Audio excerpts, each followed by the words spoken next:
is going to sleep with your wife. Grandpa. So as a PS4 owner, I had to wait a year for it to come out on the PS4. But the cool thing about that was because it got delayed by a year, it came with all the DLC. Yeah. So all the content. That's the cool thing about waiting for games. Exactly. And every time I go there, I see Findamon.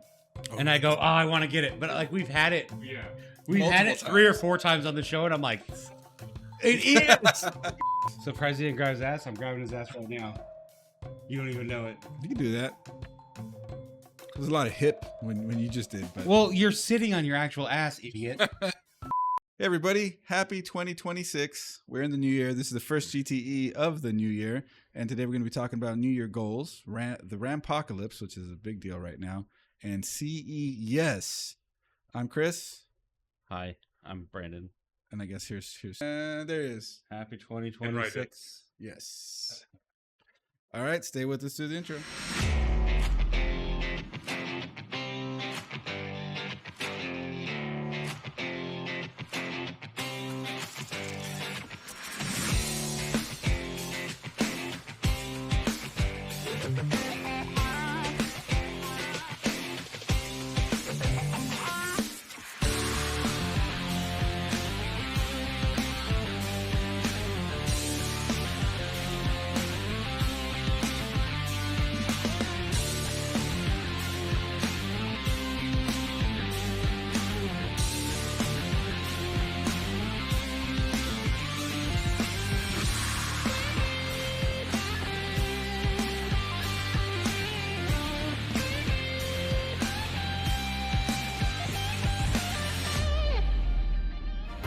Yeah, this is a segment purely for Chris.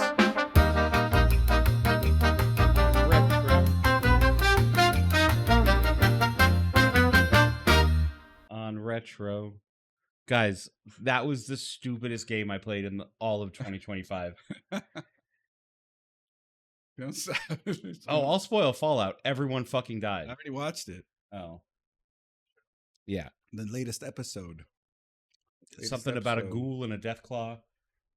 No Deathclaw yet. No deathclaw yet? Yeah. I thought deathclaws were involved. They'll be there, just not yet. You think they'll be there? You think they'll actually do it? They teased it already for this season. Oh, did they? Yeah. Dope. Mhm. Is Dogmeat in the show? Mm-hmm. Is he called Dogmeat? Yep. Dope. It's a Belgian Malinois. I stopped watching it after Goggins got introduced.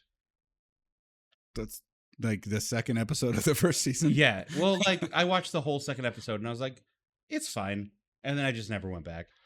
Well, I'm starting to realize now with the third episode of the second season that realistically, the player character is split into 3 people. Oh yeah. Because it's just, if you think about the decision-making trees and the events that are happening, there's the brother that stayed inside the vault. Mhm. There's the girl, and then there's Maximus, the Brotherhood of Steel guy. Yeah. And That's all you in the game. yes, they're speeding up the process of showing you all because they just put it into 3 different people instead I mean, of 1. for a storytelling perspective, it makes sense. Yeah, and I think it's working. Yeah. So I yeah. hate the Brotherhood of Steel guy though. Maximus? Maybe no. I like Maximus. I like the other guy. All right, I didn't like the other guy. Thaddeus. Yeah, probably. Well, yeah, but his I mean, story has veered completely away from Brotherhood. Wouldn't no. Don't care. All right. Hey, I hope everybody enjoyed our new intro music. It's permanent. It's permanent. It's not. It is. It's Play it every time. Chris will forget about it in 3 days, and then he's been listening to it in his car. Yep. Balsonic with the 76 months just had to come in and stomp on Weezinator, who came in for the 72 months. I wouldn't say that's stomping. I mean, It's only 4 months difference. yeah, but still, that's huge. It's big. It's pretty big. It's Thank you. Pretty big. Thank you, guys. Thank you, everybody, for being here. On Beard, retro. Lightcloud, Rec, Shorty, Ryu, and we're caught up. Weezinator. MD and Weezinator. On retro. Yes. I've been listening to the other one, too, the rap one. That one's cool.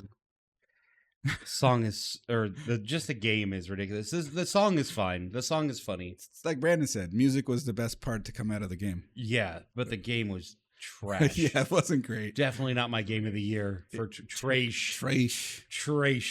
Definitely not my game of the year for 2025. You play the game just to get to the ridiculous cutscenes. That's it. Yeah. And the music that goes with that. That's I all. had to step in Brando's stream. Right on. Thank you. Hey, yes.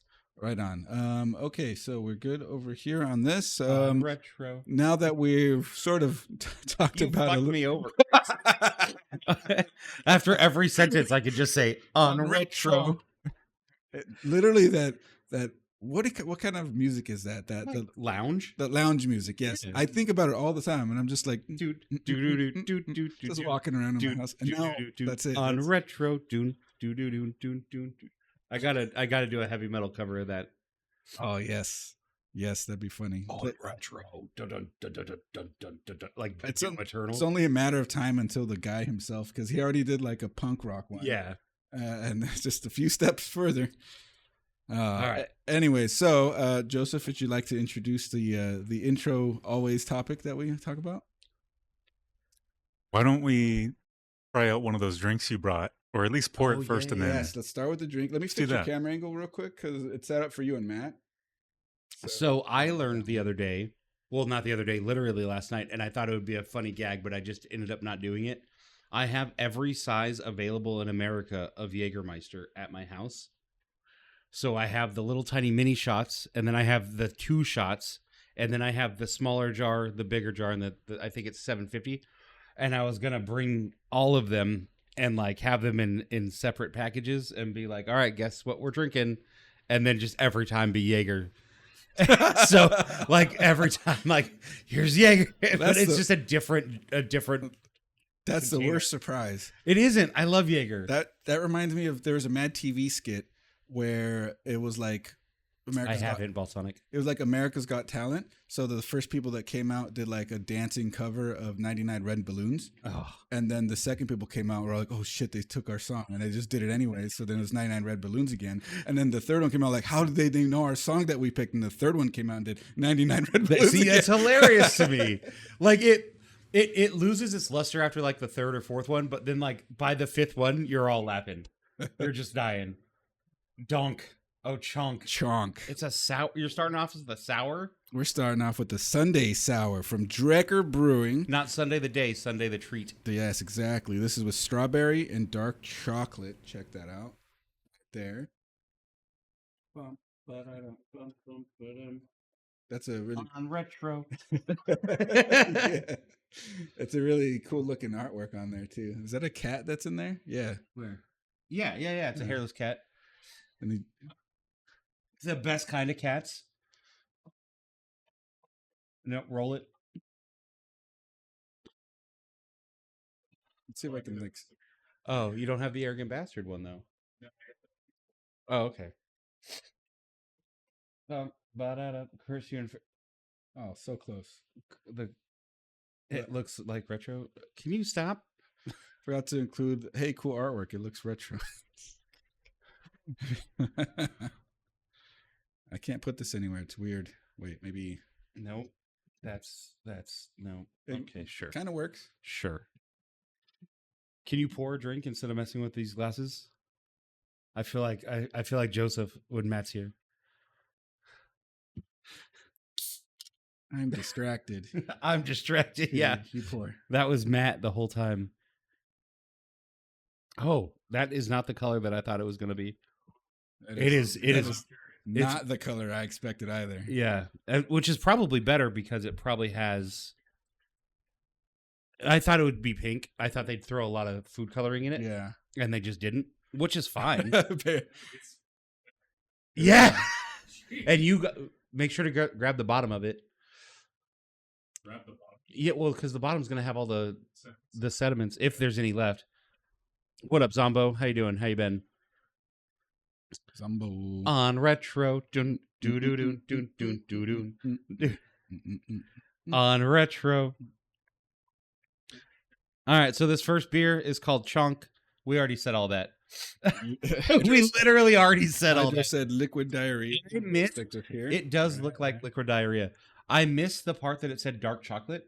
If I would have heard or read dark That explains chocolate, the color. that explains the color. Okay, well, let's find out if it tastes like liquid diarrhea Brah. instead of solid diarrhea. That's a great dessert beer. Whoa, yeah. That's a great dessert Wow. beer. That's After real- slamming like 4 or 5 hot dogs, drinking this would be magic. That's good. That's this. Thoughts? Exactly what Brandon said. The dessert beer. It's a good dessert beer. It's Yeah. very sweet. I don't There's know. no alcohol. I don't know if I'd want to drink an entire pint of it. Yeah, I agree. I would be good with just either, 4 ounces or even like maybe 6. But I think like an 8-ounce pour would be almost perfect. yeah, I could probably. Like probably I don't. deal Yeah, I with think that. you're right. The pint is.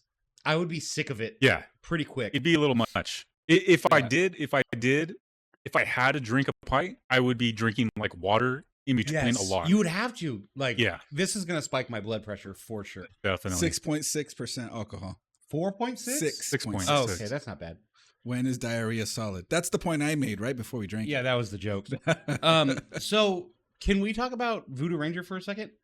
Sure. Because I just realized that they're like the Four Loko of the craft brew community. Like all they want to do is put as many flavors and as high as alcohol content in everything they do, and it rarely turns out good.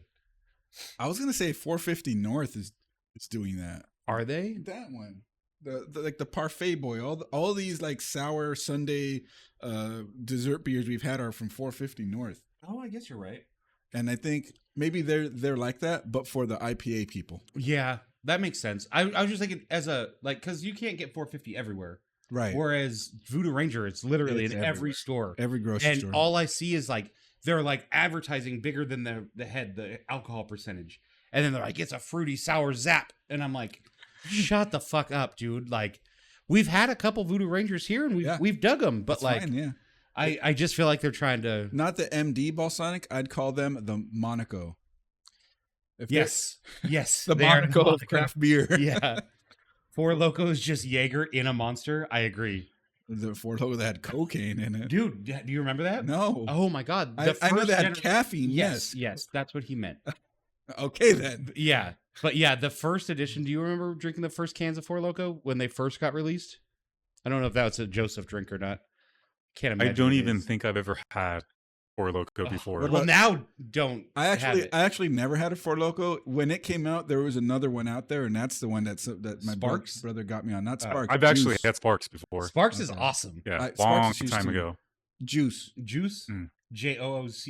Yeah. It's Essie. But yeah. I went blind and got lost in the woods on Gen 1 Four Loko. Yeah, so did I. On the green can with the red squirt. It tasted like moldy bread, but it was like 15% alcohol, and one can. We just called it blackout in a can. Like you would just black out every time. For me, Juice was like sit your ass down in one can. Yeah. Like yeah. And I like Sparks. Sparks is like what we'd pregame going to the BI. You remember the BI? Yes, I remember the BI. Did you ever go to the BI, Joseph? The Branding Iron in San Bernardino? Oh man. It was it was a rough time, but I wouldn't trade it for the world. Yep. One of our friends got a gun pointed at him. I'm gonna get really gross here, so if you don't want gross stories, cover your ears. I threw up corn and just corn in the parking lot. So you had esquites? Or did you Yeah. have corn- so On the way, I had a so- big bowl of that's hilarious to me. Your body's all like, I'll take the mayonnaise and all the other stuff, but you can keep that. Yeah. And you're, And literally, there was like almost no liquid. It was just like I was a can of corn. It was so rough. ow! Yeah. I can only think of like what it feels like to take like a really now we're gonna get even more disgusting. A really dehydrated dump. Yeah. Like it hurts. I mean, it was hydrated because but imagine going this yeah. way. Yeah, but I just remember walking out of there going, I don't feel good, and then just expelling just like a can of corn out of my stomach. It was that place was fucking, and there was a naughty store next door. Yeah. A naughty bookstore. That place was cool. What do you think about Coke? Oh, Coke is the best. Zatar. Hello, guy. To the right, not to you, to the left. How are you, guy? What's up, buddy? Wait. Stage right, stage left. Yeah, my right, you're right. The worst combo I had, my buddy on his 21st was Jaeger bombs with Sparks. I've mixed Jaeger bombs with probably every bad night I've ever had in my life. The worst combo I have still to this day, and I've never had it again, and I never plan on having it again, is called the cement mixer. Oh, I love cement mixer. It like solidifies Yeah. right here. As soon as you, Oh no, it's supposed to it's- solidify in your it's mouth. lime juice and Bailey's, That's all it is. But it curdles. but it's in two different shots. So you're supposed to go bop bop, And Yeah, so as soon as the lime juice hits the Baileys, it goes like solids up. It's just yeah. it's. It's just one of those fun, I- stupid shots. I turned 21, and people are like, hey, "Get him that, give him that," and that was one of them. I turned 21, and my friend handed me a bottle of 151. Nope, shooting way too high. Yeah, we were gone. I was like, "Bro, Mr. Left, how are you, my guy? Good friend. Doing great." Yeah, we're doing great. Hey, what's that first question, Joseph? The same question we ask every episode. Can we make it the same question but also added? Like Did we already do Game of the Year for 2025? the goaties? Yeah, we did. We Yeah. did. Yeah. Damn it. That's gonna be like a yearly question at the end Yeah. of each year. Well, because We'll ask. I played a game on New Year's Eve Me too. that I would say was potentially the Game of the Year. It's so funny you mention that. I have a similar story. So Oh shit! Yeah. we'll Go get to that. But yeah, same question. What have you been playing, and or what have you recently completed? All right, I'll start it off. Nothing. Just Battlefield. Battlefield 6. But Well, okay. Wait. Maybe I started this a few days ago. I think maybe it was just New Year's Eve.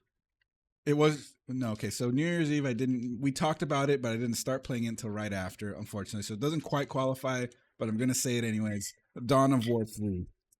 I just started playing Dawn of War 3. Nice.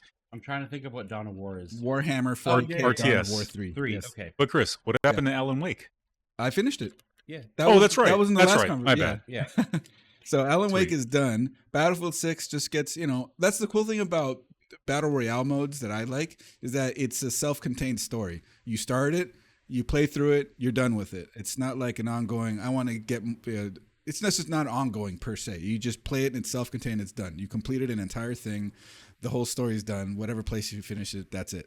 So that's what we've been doing mostly. And then whenever that's not that, I'll jump in now into Dawn of War 3. I'm still trying to learn it. I just did the tutorials.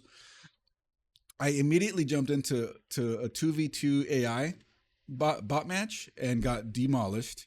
Then I'm like, you know what? I should go to the tutorial. Like, I know how to play RTS but just basic controls like grouping. I'll select all my people, control 1, and that's my 1, and moving them around the map and all stuff like that. I know I need to capture resources. I know I need to upgrade my headquarters to get better buildings, stuff like that. I just don't know the intricacies of this one. But yeah, I got demolished. Did the tutorials, all of them, and then did a 1v1 against the AI and still got smashed. Like, I got way more advanced, I don't know, players, whatever, characters out there. Didn't make a difference. It was just, I got demolished. So I just need practice. And that's it. That's all you did? That's it. All right. Well, I played Isaac. Binding of Isaac. The Binding of Isaac. Repentance? Afterbirth Plus Repentance. I honestly don't know what edition they're on. I have Just no idea. Binding of Isaac plus. Yeah. Plus. I played the newest version, whatever it is. I played that a bunch. We got our highest streak ever. And then we lost it. And now we're building it back up. As it goes. Yeah, that's literally every night. We found a couple new browser-based games, like Scrandle, where you rate 2 foods next to each other, and then Musical, where you guess the music based on specific parts of the song. Like, they'll play the drums first, and then the bass, and then the keyboards. So we did a bunch of that. And then I started this game called Bloodstained Spirit of the Night. Maybe. Yeah. I just call it Bloodstained. And it's from the original maker of Castlevania, I believe. And he just ripped off as much of Castlevania as you could. Ritual of the Night, thank you. And it's just Castlevania with a girl with cat ears. And it's so cool that it might be a contender for my 2025 Game of the Year. So you made some omissions. I'm not talking about Grandpa High and Retro. Nope. Are you done listing your games? Let's see, what else do we play? You already referenced it. Are you talking about the Castlevania? I talked about that last month. The PlayStation one? Yeah. Oh, okay. What about the Game Boy one? I just started that last night. Oh, that's this year. Okay, Yeah, I just started that last night. I started Aria. Symphony of the Night. That's right. Symphony of the Night, and then Yeah, dude. We talked about it last episode, and it was fantastic. Fantastic. Again, another 2025 game of the year. But I like Bloodstained a little bit more because it's a little more polished. And I mean, it's a much newer game. We found out last night that Symphony of the Night was like 98 or 97. Like, it's a 30-year-old game. Like, that's insanity to me. But then we started Castlevania Aria of Sorrow last night, and it's super dope. Yeah, and last night I was just farming things in Aria of Sorrow. It's super cool. I don't remember, but I feel like I made this suggestion, and you went one direction with it. That it was 2 games. I'm like, I think I've heard Sea of Stars was good, was well regarded. You found it boring. Hated it. And then there's another one called Chained Echoes. Did you try Chained Echoes? Mm-mm. I've heard like that one's really good. Yeah? Mm-hmm. And it's similar style kind of thing. Okay. This is Sea of Stars? Or it's Castlevania? I think it's Sea of Stars style more than it is Castlevania style. I just... Look, I think RPGs are great, and they have their place. I love them. I do. But as a stream game, I don't think it's great. There's not enough action and too much reading. And, like, I even have redemptions on my channel about how much I don't read anything. Like... I love those. Yeah, so, like, I think RPGs just don't have a real big place in the Has Agent channel. The Hazoverse. Joseph, it's great though. The one now, it's like if anybody posts a block of text in his chat, he goes, somebody hit the button, and then they hit it, and it's Duke Nukem going, wow, that's a lot of words. Too bad I'm not reading any of them. Yeah, too bad I'm not reading them. Yeah. Oh yeah, Celeste is also up there for sure. Celeste is a crazy good game. And that one, plenty of awards by itself. Did it? I mentioned this last time, is that Celeste... Megabonk isn't up there. I saw you playing it, and I looked into it, and apparently it's one of the most awarded games of all time. Really? Well regarded, highly rated. Yeah, I don't know why I never heard of it in its time. I didn't hear about it in its time either. I don't know if you remember, but it's the Mountain Climber. Yeah. Dude, I had no idea about the game. Somebody said, hey, you should play this, and I played it, and I fell in love with it and 100%ed it. It was amazing. I didn't know it had a big cultural zeitgeist around it. Like, apparently, Beard's saying it's huge. Apparently, it won awards. No idea. Had no idea. But yeah, so I started playing Bloodstained. Welcome, Jamal. After the last show and before this show. So I guess I preemptively gave away my game of the year in the last episode, but I have new contenders now. In that 1 month, Weird how that works out. Yeah, Bloodstained was so good. But yeah, I hear you have a similar story about how you came across your game of the year. Yeah, well, it's kind of a similar situation, but I'm still keeping my previously stated game of the year, which was Splinter Cell Chaos Theory. But another 30-year-old game. Yeah, another 20-year-old game. Still decades old. But yeah, like I mentioned last time, I did complete Half-Life 2. What a game! Just for me, for beating it for the very first time. This is the first time I'm going to say something about the graphics in a game. Those graphics in the Source engine for Half-Life 2 specifically. When I was playing through the game, I thought to myself, like, man, these graphics are like timeless. Like it's old, it's an older engine, but the art direction, the lighting, the shadows, the way that they just designed the game, it really is like a work of art. That's how I felt about Castlevania. Oh, dude, definitely. On old hardware, yeah. And it still shines to this day better than a lot of games I played. Totally. Quick tangent about Half-Life 2. Did you No, Joseph going on a tangent? Never. Drink to that. Did you guys ever watch Valve's own published documentaries on Half-Life 1 and Half-Life 2? You guys did not? There's videos about this? Apparently there's a whole documentary. Valve really, and it's in the millions of views, like millions. Really? Valve came out with their own in-house produced documentaries on both Half-Life 1 and Half-Life 2. Separately. They're both about an hour-ish long, maybe even more. Excellent documentaries. And I watched both of those before playing, because you know how I beat Half-Life 1 and 2 all in 2025? So I watched both those documentaries before playing those games, which really gave me like an elevated sense of appreciation for those older games. just by seeing what the developers went through to make those games come to life. Just their artistic approach, their thought, their vision, just coming to life in those games, really made me appreciate them more than just jumping into them and then playing them outright. But I highly recommend, you guys, everyone in the chat, check out Valve's documentaries on Half-Life 1 and 2. They're excellent watches. Are they on YouTube? Yep. Yeah, just type in Half-Life 1 documentary. You'll find them on Valve's channel. So Half-Life 2, beat that game. Excellent game. Timeless graphics. One thing I really loved about it that kind of made me think of Lord of the Rings. So you guys have both seen Lord of the Rings, right? Yeah. Yeah, okay, great. Just making sure. Yeah, 1988 classic that was rotoscoped. The animated one? Yes. Fight me. The animated one was better than the live action with Orlando Bloom. All right. How about Fight Me? The Hobbit was good. Just kidding. Everybody's going to come beat me up. Wait, the live action Hobbit? Yeah. I thought it was fine. It was a good popcorn movie. The first one was fine. Yeah. And then I just could not. I don't know why it was a trilogy. It definitely didn't need to be. Yeah, it did not need to be a trilogy. All right, sorry. No, it's okay. But so the thing that made me think of Lord of the Rings as I was playing Half-Life 2. So in Half-Life 2, you're in City 17, and the whole time you're heading towards the Citadel where Dr. Brain is to confront him. Dr. Brain. Breen, I think. Breen. Breen. Anyways, the very beginning of the game, you see the Citadel way off in the distance, but as you progress through the game, you get closer and closer to the Citadel. First of all, I thought it was cool that you saw the last level in the distance, and that as you progress through the game, you were drawing closer and closer to it. I thought that was cool.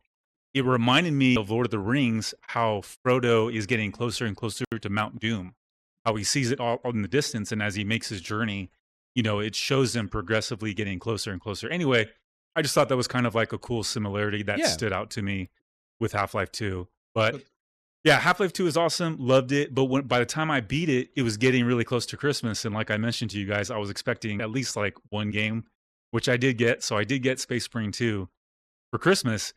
But when I beat Half-Life 2, I was like, okay, I don't want to start a new game on my backlog. And then come Christmas time, I'll be kind of torn. Like, okay, do I keep playing the game I already played, or do I play the new shiny new game? So I'm like, I know I'll play a game that I haven't played in a long time that I've already beaten, because the cool thing about replaying an old game, I know Chris isn't a fan of replaying old games, but like you replay the heck out of Isaac.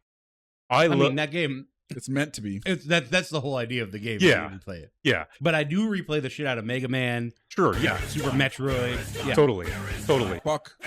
Hope you're doing well. 69 months. Yeah. Nice. Hope you're doing well, Quack. Oh, like the Quack that I know? Yes. I hope do you know another Quack? No, I'm just like making sure. He just sure. subbed in the channel, but nice. There's things happening, so that's why we're just saying we hope he's doing well. Yeah, definitely. Hope you're doing well, Quack. So anyway, I thought, okay, I'll just play a game that I've already beaten. That way, if I don't, because that's the thing about replaying a game. There's no pressure. You've already beaten it. I've already beaten it. There's no pressure to rebeat it again if I want to.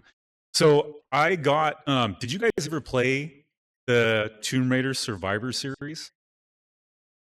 What? Survivor? It's called the Survivor series. It's Tomb Raider 2013, Rise of the Tomb Raider, which came out in 2016, and then Shadow of the Tomb Raider, the third one. But basically the trilogy of the new releases. Right. Yeah. No. Okay. That's called the Survivor series. I bought Tomb Raider just 2013. Yeah. And then I bought, I believe, Shadow of the Tomb Raider. That's the third one. And I never got to them. I just never played them. They're in my library. I just never played them. Okay. You need to stop what you're playing and go play those games. So first of all, I beat all those games when they were originally released.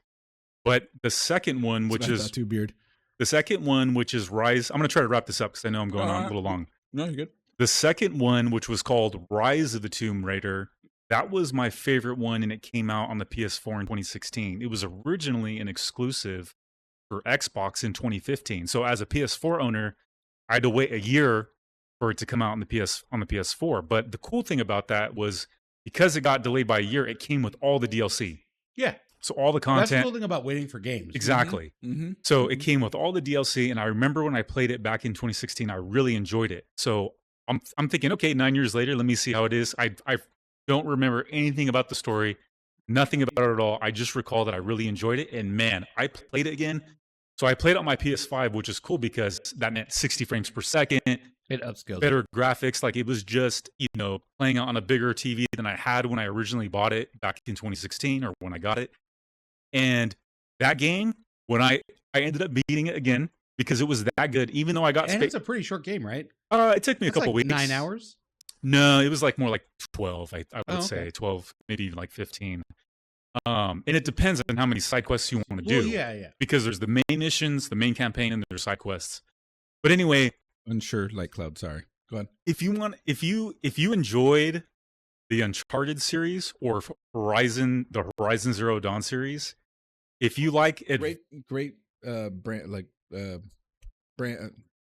IPs, great IPs. yeah, great IPs. But like, if you enjoyed those games, if you like games with adventure and puzzles and gritty, visceral, awesome gunplay, that trilogy is incredible. And when I played Rise of the Tomb Raider again and I actually completed it on New Year's Eve, like the whole campaign for the second. Went all the way through it. I ended up going, dude. I was so surprised how great this game was replaying it again because, like I said, I forgot all about the story and what it was about. But I thought it was so good that I thought to myself, if it had been the first time I played it and not a replay, it would have easily took over my previous Game of the Year, award for Splinter Cell. I would have said, no, this hands down is my Game of the Year for 2025. But it's not because I've already beat it when it came out in 2016. It just holds up. It's a great game. It still holds up. It's so good. And here's a quick thing I want to add before I conclude. I love the fact that it had such great, awesome gunplay, third-person shooter gunplay, cover systems, weapon upgrades. But what was so cool is the puzzles. Being able to go into a random tomb, or they would call them challenge tombs, where if you find a random tomb, you can go and explore, and there would be a puzzle you would have to figure out. But it's not some stupid puzzle like, oh, match these symbols together, and if you get the right sequence, you'll open the secret door. Like, this was like actual puzzles built into the environment. Like, one of my favorite challenge tombs I came across, Lara Croft goes into this tomb, and she's inside this ice glacier cavern, and there's a shipwreck that's frozen going down a waterfall, and there's a treasure that you have to get to at the very top. But in order to get to it, you have to figure out the puzzle that makes the pathway possible to reach it. So it's like by a series of like pulling certain ropes that turn gears and levers and things like that. But anyway, I know I'm going on and on. It's more than the typical Resident Evil style puzzles, which mean, that's what I mean. Kari, which I like. Yeah. So, but anyway, Chris, if you own those games, or at least I don't own Rise, but I do own 2013 and I own Shadow. Well, good thing for you, because I think Rise is only $3 on Steam right now. Okay. So it's only $3. But if you do want to play them in order. Play the 2013, then Rise, and then Shadow the Tomb Raider. But going back and playing it after all these years of not playing them, they're so good. They're such incredibly good games if you enjoy a good third-person action, puzzle game. Are you excited for the announcement of the remake of the first game? I'm interested, but I'm not. I wouldn't say I'm excited, and here's why. The Survivor series, the trilogy that I just talked about and raved about right now, that was like a whole different... That was just like a reinvention of Tomb Raider. It has nothing to deal with the previous, series of games. So I'm interested to see what the remake, turns out to be. I'll check it out, but I wouldn't say I'm like super excited about it. Oh, okay. Yeah. I like 2013 a lot. You played it? Yeah. Oh, awesome. It was fun. The only problem I had with it is that you went into tombs and got gun upgrades. And these tombs were long sealed off for millennia. So a little unrealistic in that regard. Other than that, it was great. I liked how you had to start off with a bow and like make your own bow. Yeah. And, like, secret technology. Yeah, but like they had my AK upgrade in the tomb. Yeah, like I was like, okay, that's a little off-putting. Extended magazine in a tomb that hasn't been discovered in years. Yeah, you're like, wow, these Atlanteans really liked AKs for some reason. Yeah. It was too video gamey at times, But the idea that you started like on that little island and you had to like hunt for survival because you're getting hungry and cold and like I thought that was really cool. It was a really good start to a game. Again, I don't remember almost any of the game after the initial like get off the island. Like once I started getting into the guns, I was like, well, this is just Tomb Raider. Yeah. So I don't remember it much. I have to replay it and see if I dig it. But I remember the graphics being really good, and it was like nice and dark and gritty instead of like bright and open. Right. Which was I liked a lot. Yeah. I remember that there was a little bit of controversy when Shadow came out, or was it between Rise and the OG? So there's 2013, Rise, and then Shadow. That's what I mean. But between one of those games, and I forget the one from like they bulked her up. So it's like and like the character model for Lara Croft, she was like skinny girl, and then the next game came out and she's buff girl. Like they bulked her up, and I'm just like, that makes sense. And people were really upset about it. I'm like, who cares? I don't know if that's from the. I have the trilogy, and I don't think that's from the Survivor trilogy. It is. Really? Yeah. Because it's definitely not in 2013, and it's not like she looks like a bodybuilder. She just looks like they put a little bit more meat on her bones, yeah. And maybe you just didn't notice. No. First of all, I just played through the second one, which is Rise of the Tomb Raider, and she's not bulky at all. Then it'll be and then it's Shadow. It must have been Shadow, the third one, which I think came out in like 2019. And again, like you're hanging off of things, doing those kinds of acrobatics and stuff like that, you're gonna look strong. Yeah, like it makes sense. I mean, that makes sense. Like, weird. I mean, yeah, that totally makes sense. Yeah. So I could see that. Yeah. Joseph, we're gonna drink this drink. Yeah. And I didn't get one for you because you always say no thank you when I buy them. Yeah. And I tried to find this before Christmas, but I couldn't.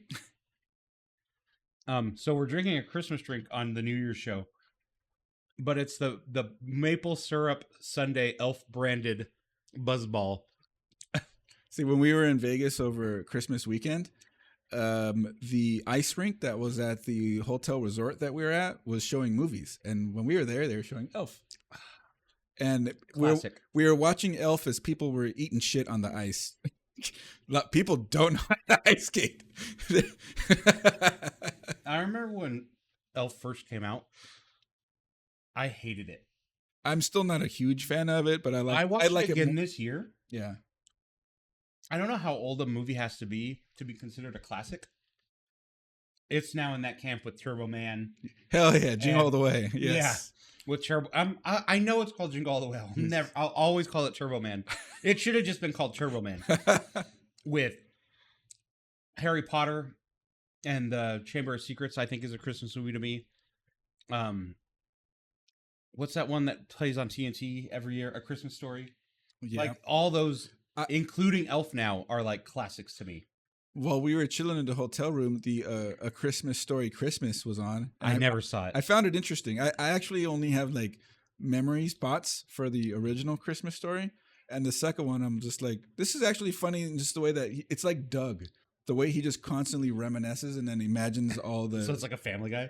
Yeah, but Doug was doing that first. Yeah. Poor Family Guy. Gundam Wing Endless Waltz is a Christmas movie? Is it? Yeah, I agree with that. And like the music... one of the songs, it was like the main song for the OVA. It was a fantastic song. And you play that at a Christmas thing with the snow and all that stuff, and it'd be perfect. I can't open a Buzzball. Scrooge 1988 with Will Murray? You mean Bill Murray? Well. You can do it. I believe in you. It happens on Christmas, and that's all you need to guess. Yeah. Well, that's like if Die Hard gets it. No, okay, so there's a whole sect of people that think Die Hard is a Christmas movie, and somebody came out and was like, "It's not a Christmas movie because it could take place at St. Patrick's Day and it doesn't change anything about the movie." And I agree with them. That movie could be any time of year and it would have made sense. Yeah.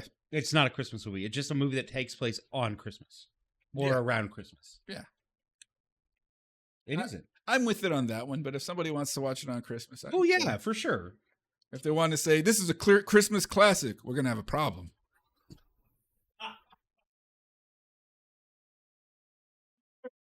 Hopefully you can catch because these hands are coming for you.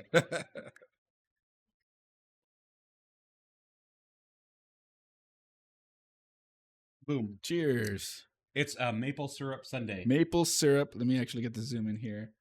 Elf.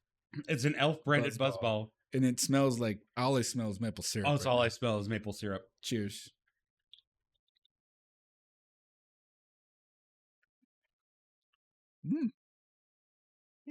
Dude, that is tasty. It's really tasty. Holy hell. Can I have a napkin now too? Here, I can just use the one that was on your mouth.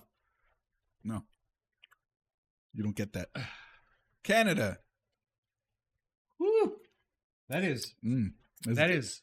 Oh, sugar. it said shake. Oops. Oh, yeah, I shook it. I didn't shake it. Oh, well, you're an idiot. Maybe I'm getting concentration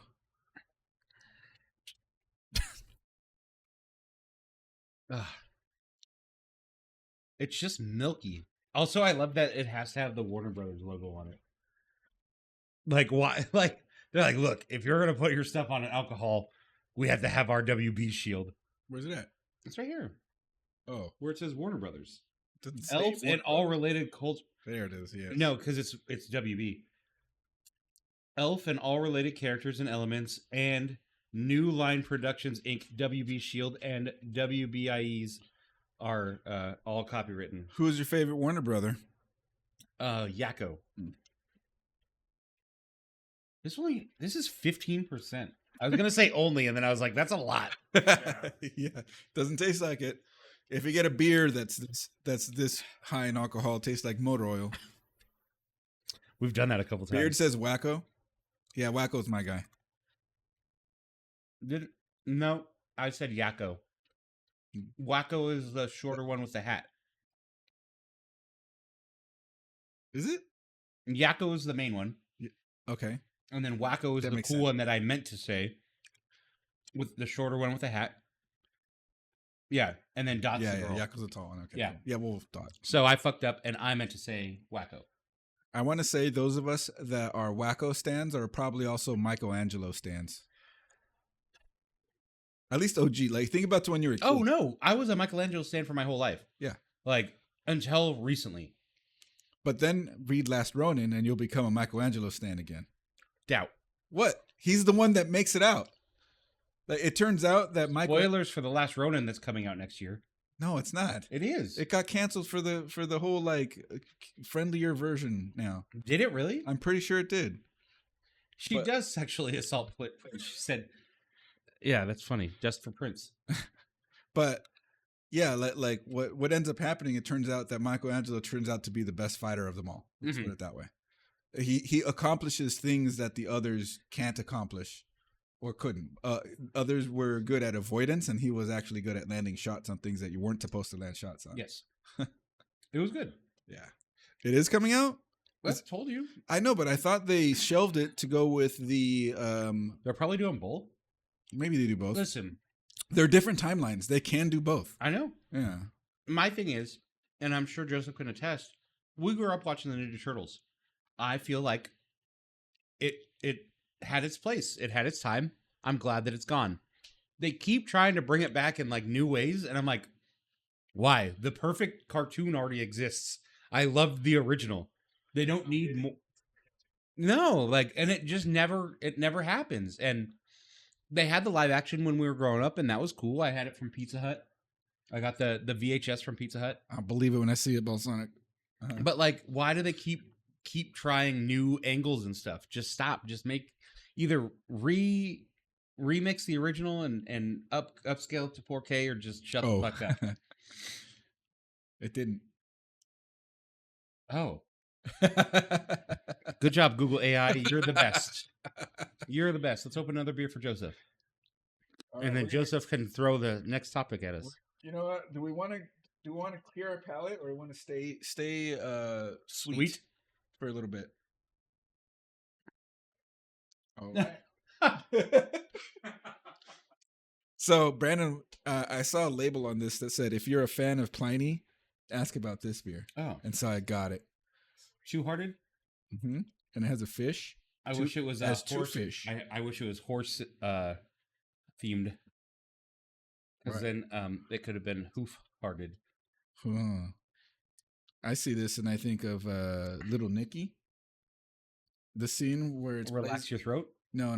It plays the song Two of Hearts. By Queen. Shit, who is it? Isn't it just Heart? No. Queen of Hearts or Two of Hearts was Stacey Q. Oh yeah, Stacy Q. Yes. I don't know why I know that. Weird. And Yeah. and he's like floating up the thing, and then he's trying to ask about somebody, and it's just like the person dancing and rubbing their nipples to the song, and then it happens multiple times in that movie. Classic Adam Sandler. What am I supposed to say? Nope, don't open it. Also, I I'm believe not done with mine yet, so let's just. You can start pouring. Oh, we need to clear this. I don't think we do. Also, nobody got my who farted joke. Who farted? Yeah. Oh, now I get it. It didn't make sense to me. I'm like, hoof-hearted. Horses, I guess they have hooves, but now I get it. It's Who farted? It's multiples. It's a double entendre. Double entendre. And then you drink it, right? Yeah, I was just gonna rinse it and drink the beer water. Where else is it gonna go? Actually, that was not bad. It wasn't bad. It actually tasted pretty fucking good. Did you? Okay. All right. Let me get the nose on this before I pour it. Oh my god. Maybe it's because I had a bunch of Japonese, but it's pinier than Pliny. Yeah, I would say it's pinier. Smell it. Get outplined. Yeah, right. Let me hold it up for the camera. I'll just zoom in on my end so you don't have to fiddle with the focus. Here we go. Two-Hearted IPA, 7%. Really big. Which is not really big for an IPA. Really big on the can. Is it? They had Made West there too. You saw it? Well, yeah, you guys were at the same store today. Yeah, they had Made West. I walked by and I'm like, dang, I want to get it. You know, every time I walk into that place, we go to this liquor store. If you guys ever want to find us, we're there every single day. Called La Bodega. And every time I go there, I see Fin de Mon. And I go, oh, I want to get it. But like we've had it. Yeah. We've had it 3 or 4 times on the show, and I'm like, it is. I agree. There's like we need to have a banger episode where we just bring the bangers. Oh. It might be next episode. Because we gotta get the Beholder for sure. We can track that down. Yeah, Beholder is one of them. I would say Fin de Monde. I would say 120 minutes. Oh, dude, the 120 was fantastic. Oh, there's this one too. We even kept the bottle. It was so good. That wasn't 120? Was it 120? Oh, that was the Goose Island. You can't get that again. Oh, that's one of those. That's one of those. The bourbon counties. It's a banger we can't have. Yeah. Yeah. Because it was the Goose Island Reserve. Yeah. So there's only so many bottles of those made. I'm sure we could find another one. And then Malort would be one. No. I wanted to get you that calendar. I'll only drink Malort if I can drink it with Psycho Stick. Malort is good. Malort is good. No. Malort is good. In their own music on retro. In their own music video where they're just talking about like the whole song is about heavy and like they're giving the guy like heavier alcohols and then they hold a Malort up to him and he goes ugh, and then it goes backwards to like a martini like or like a sugary drink with the umbrella in it instead of the Malort. It's like yeah. Ooh, and then it goes back. So I would say the smell of it is pinier than Pliny. And the look of it, it looks like a MGD. It literally to me looks like a Miller Genuine Draft. Aren't those clear? No. I haven't had MGD. They're more amber than. I don't think I've ever had an MGD. I've watched people drink it. It is. No, that's Chamois. No. Not Chamois? No, what's he said the champion of beers. No, that's Miller High Life. Champagne. Yeah, that's Miller High Life. Yeah. I thought it was isn't it what's No, yeah, you're right. Because Coors Banquet? God damn it. Coors Banquet is its own. Here we go. Jamie, pull that up. Yeah. MGD is a bit more yellow, says Beard. The champagne of beers, hands down, 100%. He's about it's to Miller High Life. Miller High Life. Yep. Nailed it. But what's the beer that Chamois? See, Beard confirmed it too. Yeah. He knows what's up. Oh yeah, Beard. It's not chamoy. What's it called? It comes in 3 colors: blue, red, and gold. And it's I know Tecate has No. blue and red, but I don't know gold.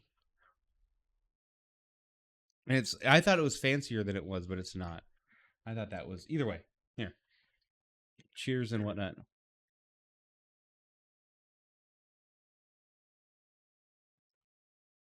Wow. No, I'm not a fan. It's so soapy. light. I get soapy. I see the soap now that you mentioned it. It's on the back end for me. Yeah. It's good. I like it. You don't like it, Brandon? Not so It much? was great until the aftertaste. Like as you were talking, it got worse and worse and Get worse. some pretzels going. You know- get some pretzels going. Like it was good. Like the first sip, I was like, "Oh, this is good." And then he said soap, I bet. and then you kept talking. And I was like, I bet if you take another sip, it'll clear it out, and then it'll resurface again. See. That bad aftertaste.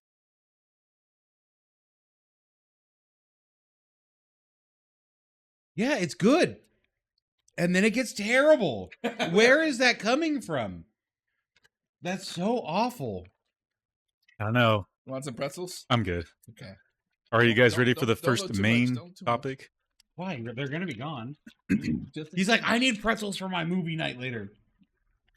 I can only drink High Life if I'm standing in front of a grill cooking nice. in the July heat. Go for it. If I'm standing in front of a grill, I really like Michelob Ultra. Yeah. It's like such a good Uh-huh. light beer. Yeah, It's just especially on a hot summer day. Yeah. Uh-huh. Totally. I can Why see are they that. so anemic looking? They almost look peanut buttery. Tastes fine. Fine. All right. So the new year has just begun. 1 hour in, first topic. In terms of like anything, tech related, gaming related, streaming related, what are your guys' goals moving forward throughout this new year? Chris, So you're up. I actually am interested in building a rack DIY completely. Server rack? But I want it to be like a table. Hold on. So you mean like constructing the actual rack? Okay. Yep, because I saw somebody do something called the lack rack. And the lack rack was the IKEA lack table. But the lack rack, well, the IKEA construction is not solid at all. However, you can buy those legs, like actual legs of solid wood from Home Depot. It's what I did with what is holding up this fridge that's right here. I built a table for it using Home Depot legs, stained them myself and all that stuff. And if they're 19 inches apart, that's a rack.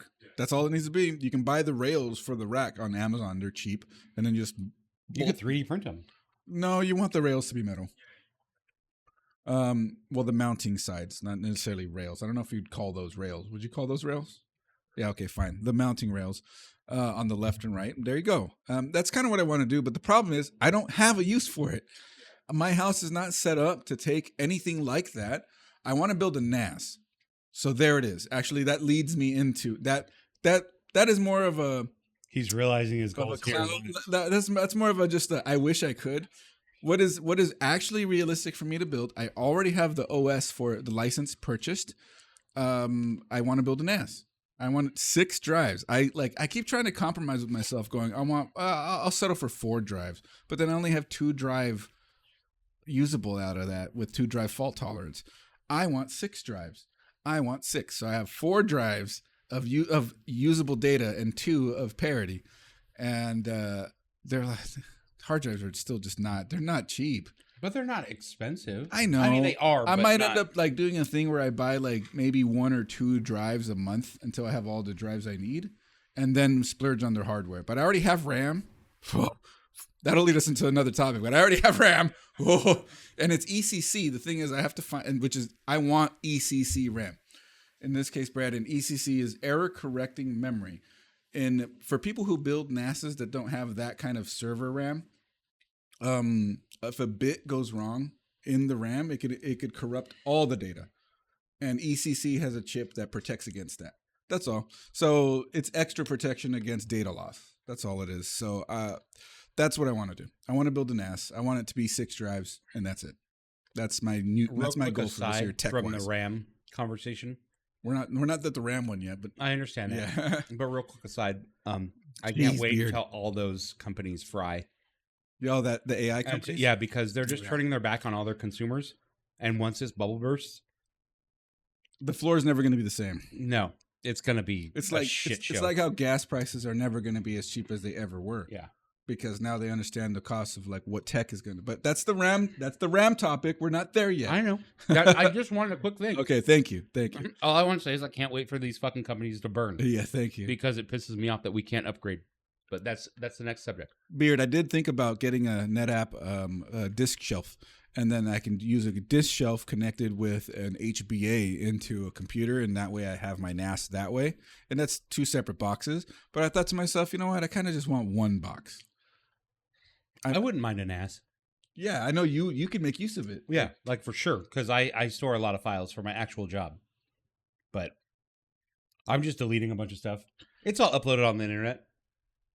If I need it, I could just re-download it. It sucks. But because you don't have fiber. Yeah. You know what I saw the other day? What? I saw it the other day. I saw an AT&T fiber truck in my neighborhood. I was like, it's in my neighborhood.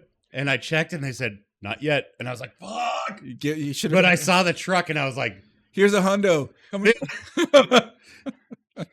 I've always joked because there's AT&T. You know how like fiber, you might see, you'll recognize this now that I'll tell you, but I know you should know it. Orange labels generally like on a green box that's on the street, an orange label signifies there's fiber there. Mm-hmm. So I have those orange AT&T labels on boxes 500 feet away. So they're making their way, and I don't know when they will turn it on, but they're making their way. And I keep like joking in my head. I'm like, I think it'd be funny to like run a fiber because I know where the pathway is from my house to the box that's out front. Yeah, you could do it, and then wrap a hundo on it and just rubber band it to it. Beard says AT&T fiber was really good until they sold out to Frontier. That's not in our area. Yeah, our area they haven't sold out to Frontier yet. Yeah, it's still AT&T all over the place here. There's 5 gig synchronous 500 feet that way. Yeah. And I see it everywhere around me, but like my little black hole of internet poverty is not yet. Well, it'd still be better than Spectrum. Yeah, Spectrum is what I have now, and it's trash. It's trash. All right, so my tech goal of 2026, build an NAS. And there'll likely be a video about it. Cool. Anything else like outside of that, like gaming wise, streaming wise, anything else you can think of? No, because I mean, game wise, what's happening this year? Control 2. That's right. Control 2 is happening. Yeah. And I can't think of a bigger game coming out this year that's not that game. Yeah. I mean, to you. What? To you.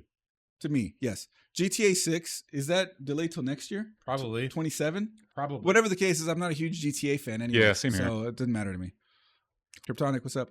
Yeah, I agree with Beard's goal. Build an ass. I mean, I'll have to lift some weights to work on. I mean, Shorty might say it's already there, but whatever. Yeah. Shorty legally has to tell you that. 2026 goal, fuck off into the woods and never be seen online or touch technology again. Sounds like a pretty good goal. Beard's goal is become a Luddite. Yeah. Luddite. Not well, Is then it again, Luddite are the ones that destroy technology. He didn't say that. So maybe I'm wrong. My mistake. So I'm kind of a Luddite when it comes to AI. I don't react well to it. I'm mad at AI. And sorry. RAMpocolypse conversation. No, I know, but keep moving. No, it's fine. I want to be able to talk about this for a second. Well, there's a separate topic that I'll include. But that's just RAM. We're talking about it now. It's organic. You can't just stop a conversation. We brought it up. It's the complete opposite of AI. It's organic. Stockline. I'm just mad that everything that I see on the internet now is AI. Like, please stop. Just make regular content again. That's all I want to say. I had somebody in my Twitch comment saying, hey, AI told me this about the equipment that I bought and it's not working right. And I'm like, you need to stop relying on AI for all your advice.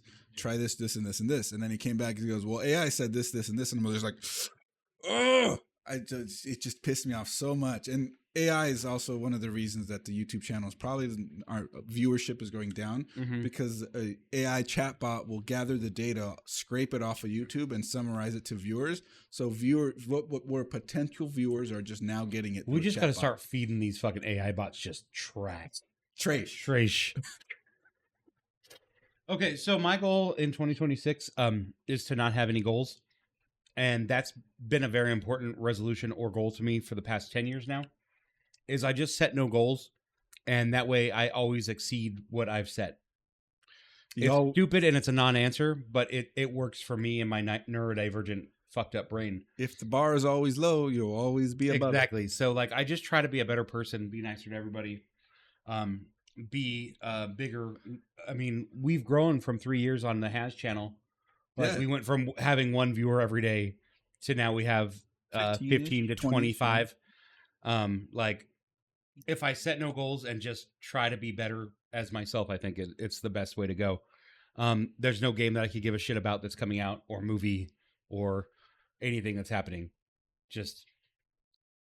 I just want to be better. And that's it. Pick up a guitar more, I guess. Learn how to play on retro. Yeah. On a retro. So fucking stupid. Joseph, what are your goals for 2026?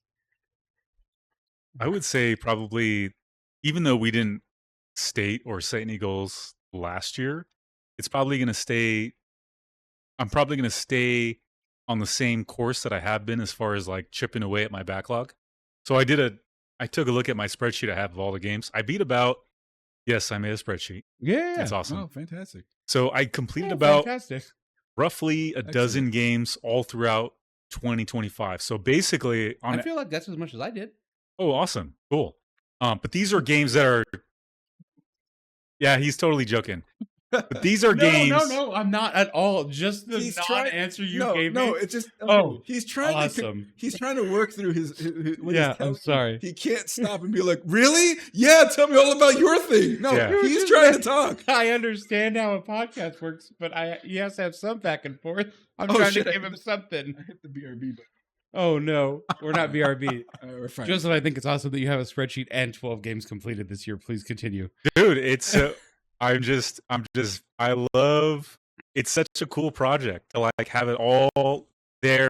Like it makes the decision process for me far easier and better just to see all the data. Cause I put in information like average gameplay length, the genre, the platform. So that way, if I'm like, you know what, I feel like playing something on my Switch, I want it to be an RPG and I want it to be this many hours, I can find it like really easy. But anyway, going back to what I was saying, I completed roughly, a dozen games throughout 2025.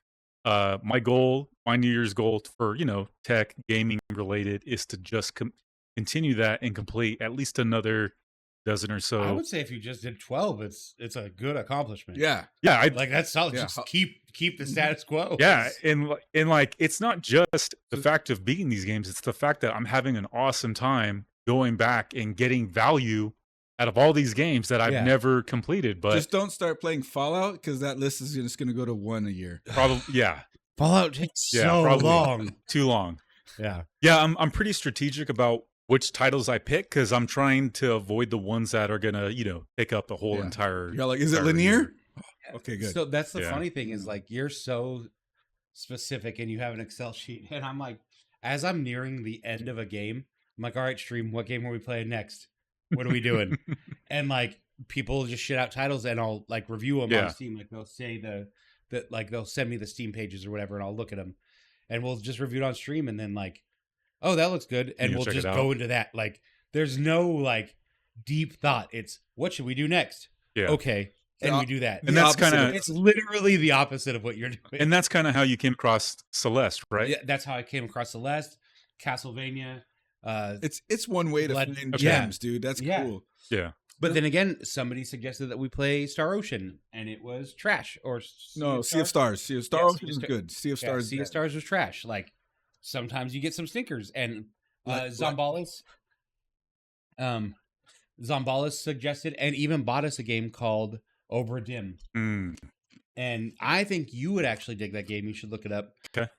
You basically start out on a pirate ship, and I'm already sold. Pirate ship. Yeah. There. And you go through the time and try to figure out who committed the murder on the pirate ship. And what's it called? The Legend of Obra Dinn. Or ORBER space DINN. Yeah. And like, I think the graphics were fantastic for what it is. It's a very puzzle-oriented, smart person game. Look at it this way too. I love though. puzzles. Oh, Return of Obra Dinn. Okay, look at it this way too, though. The games that Brandon plays, Yeah. and you'll like this fact a little bit, are very highly compatible and playable on a handheld. Yes. Awesome. I Most found of it. them. Found it. Nice. Ooh. But yeah, The Return. I really wanted to like it. And I had Zombo buy it for us. Well, I didn't have him. He offered to buy it. And I put 2 hours into it and just didn't dig it. That's 2 hours to me is like enough. Yeah. Well, yeah, I had, That's a I had solid to be under 2 amount. hours so I could still refund it. Oh, nice. Awesome. Cool. I don't refund a lot of games, but that was one of them that we did. Right on. He didn't get a chance to refund Grandpa because he didn't pay for it.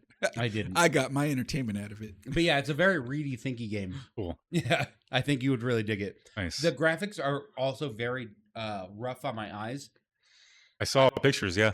Yeah, but you could change it to like, I think that's also another cool thing for you is you can change it to different computers and generations. Right. Like you could change it to the Apple II or the what is it? Commodore 64. Yeah. Speaking of Apple Nice. II, I know somebody selling an Apple II GS with its monitor complete, everything with 2 diskette drives. Name a price, and I will relay that information, and you guys can have yourself a old school retro $40. classic Apple II. It's Garrett's. You can just talk to him. You told me to fucking name her. I did what you asked, and then you... I'm talking to the chat. You have his number. I don't have it, but he does come to my house every once in a while. It always freaks me out when I walk out of my room and I'm like, "Oh, hey, Garrett." Just because, like, there's never anybody at our house, and to walk out and have actually somebody at our house because he's like my wife's brother's. So, Joseph, that may interest you though. If you want it as decor in your office, you I can have don't old want Apple a decor. I would just run it. Doesn't it have what was it? It wasn't Rampart. It was Gorilla Tank. There was like a tank game where you were gorillas and you Forget all that. A New World. I'm pretty sure runs on that. Okay, Uh, sure. You don't know that one? No. It is. Does it run Myst? It's different. Totally different than Myst. I know. Gorilla Tag. Does anybody know A New World? Is it A New World? A new old game. A New World. It's not New World. No, it's Commander Keen. Oh, from Ide. Nice. Another World. Sorry. It's Another World. Another World. I am shocked that this hasn't been turned into like a modern game. On retro. Yes, it's definitely. Does this look familiar at all? Yeah. Yeah? No. Okay. Not even a little bit. Okay, whatever the case is, I played that on an Apple II in 3rd grade. Really? The Apple II is the green one, right? It's a black background with green characters. Yeah, pretty much. Yeah. I played one where you threw a banana. So as you a like monkey. Cloud, what's up? Yeah, Gorilla Tag's act like CoalitionChris, but that's the whole game. That's the whole game, except you have one guy's kid narking on everybody, calling everybody the N-word. So You called me the N-word. I'm reporting you.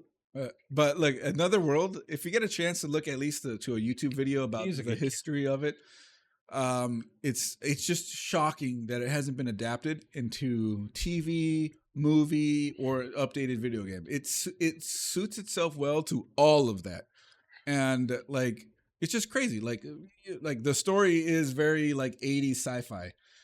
A guy is running experiments, and one of the experiments he starts at the same exact time a lightning bolt hits his office, and it sends him to another world. I could have guessed that. But the gameplay is cool. It was very, to me it felt like 60 FPS gameplay. In the year that it came out, that was amazing to me. I get that it's actually not, but whatever, how it feels when you play it, it's crazy. And when I was a 3rd grader, nobody knew how to start the game. Yeah. You had to type, it was all type commands. Well, everybody would load the game, and then you would watch the intro cinematic, and it was cool. It was super cool. The guy's like riding in his car in the rain. He's all, and he like skids to go to his office. It's stormy out there, and he goes in, pops the soda, leans back, starts the experiment, then lightning, and then it's in another place. But I'm just like, what do I do? And I hit command, Command, not control, but command N. CMD. Yeah. Command N for new, and it started the game. And I'm like, yes. Out of This World is a good game too. I think it's the same game. Play it. I think it might be the same game. Yeah, because it had similar titles in different areas. Either way, so yeah, I have no goals. Your goal is to complete probably 12 games this year. It's just to continue working on my backlog. But like I probably mentioned this before, I'm not trying to beat every single game that I've ever bought in my backlog. I'm just beating the ones that I want, that interest me, that I want to play. But yeah, if I can, I think that after this year, 2026, if I can complete somewhere around that same amount of titles, and I'll be like pretty much satisfied. That's a success. Yeah. Yeah, I'll be I'll feel really, extra good about, okay, I've completed the vast majority of games that were sitting on my backlog for years and years. And then like the ultimate goal for me is to get to a position where moving forward, after I've, completed my goal of finishing the majority of the games on my backlog, my goal for me is that moving forward, when I buy a new game, I can take more of my time and not feel like, pressured or bad about having so many other games that I still, need to complete or want to get around to. I have a related but tangent question for you in this case, since you're keeping everything tracked. Do you have any titles that you kind of want to be like mandatory for your son to play when he gets older? I wouldn't say mandatory, but be like, you really should. Like, as close to mandatory as possible. Like ones that I want to introduce, sure. Like, yeah. But those are probably going to be like, Super Nintendo games, N64 games, stuff like that. I'm trying to think if I had a kid, like, what would I be the most stoked to share with him? And since you're the only one with a child, in this room right now. Obviously in this room. I get to point that out for the chat.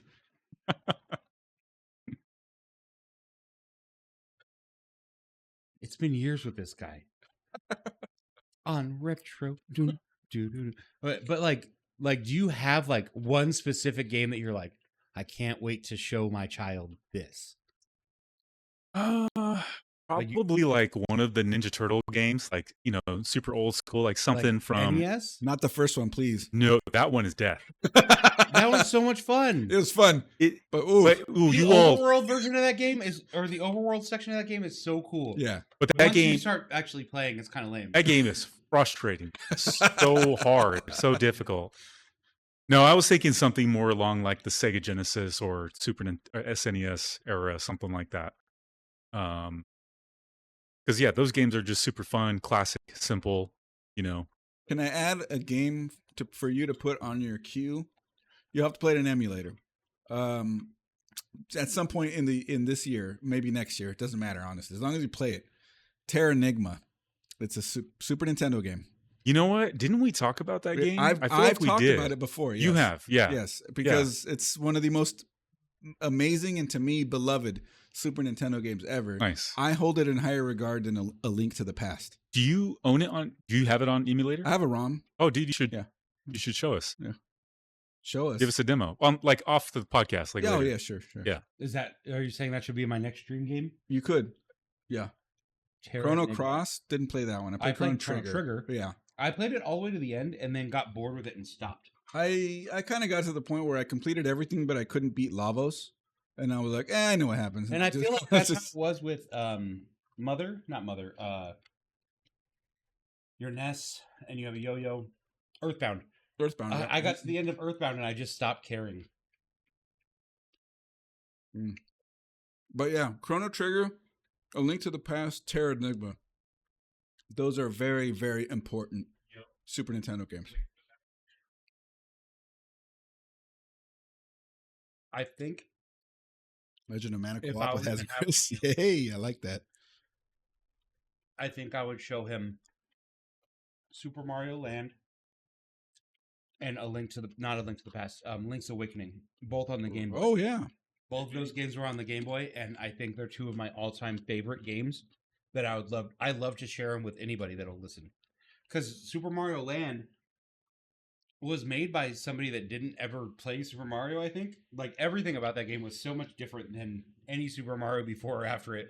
Yeah, You shot tar balls instead of fireballs. You flew around in a plane. Yeah, there was a spaceship section. Like, it was so good. And what's crazy is, I just thought about it. It comes, the Lego Game Boy that just came out, came with those 2 games. It was a very important game on the Game Boy, for sure. Yeah. All right, next beer. Oh, okay. Oh, yeah, because you said the third drink. On retro. While we wait for the beer, we have hold music. There's Hold music. Who is going to sleep with your wife? So I've never had this beer before, and I don't know if you guys have had it, but because we're officially in winter season, cloudy, gloomy, rainy, we are officially in stout porter season. Oh, no. Here we go. So Let me clear my drink. Listen, I had to say I love stouts. this is a porter, though. Where'd my water go? Yep. Oh, It's a porter. Porter. Okay. it's a sweeter stout. Yeah, pretty much. This one, I did have the magnifier with the light. I have never had this before, but I thought it looked cool because it has like this Lord of the Rings elvish style font, and it's called, I believe it's pronounced Mobius. Whoa, But I like that. It's And I a like the fan artwork. 7%. You wanna hold it up? I'll go up there. It's Yeah. a 7% American porter. I thought it's the perfect time of the year to have one. How gloomy does SoCal get? I mean, if dark clouds cover the sun, is it not the same everywhere else? It doesn't get that gloomy. I mean, it's gloomy, but it's not cold. Listen, it's if not. Portland- no, if- like if today, was like Portland- 70. Yeah. Yeah. if Portland is a 9 out of a 10 for the gloomy, we're probably about a 4 out of 10 for gloomy. Oh, we got one for ourselves. Let's go. Okay. Close. Okay. I would love to be in New England. Slow down. Okay, pull back. Lower. Okay, cool. Keep going. Okay, got it. Just keep going. Further back into the light. 7.5 inches to the right. No, stop. Further back. We can see them. Oh, there it is. There it is. Mobius. Little more back. And up. There it is. and There. up. American There you go. Porter. There we Yeah. go. Mobius, American Porter, everyone. Cheers. Oh, we all have one? Oh shit! Oh my nice. god. Is it a slow sipper? I'm pounding it. It is. It looks like just cold brew. I like that. It literally just looks like cold brew. Joseph, I think I'm gonna send you home with an espresso martini cut water. A cut water? Yeah. Why aren't we drinking that? It gave me a headache Well, when yeah, I probably tried has it. a lot of sugar. Yeah. Oh my god, it does just look like a. Can I put coffee creamer Morpheus. Yes, Morpheus. Imagine. in? Yeah, it looks like I could just put coffee. I have caramel. I have caramel coffee creamer inside. Payne said that looks delicious. It does look delicious. Yeah, Hold on. I'm still pouring. I didn't pour the whole thing. Yeah. Okay. Yeah, I didn't pour the whole thing either. Oh shit. Okay. Cheers.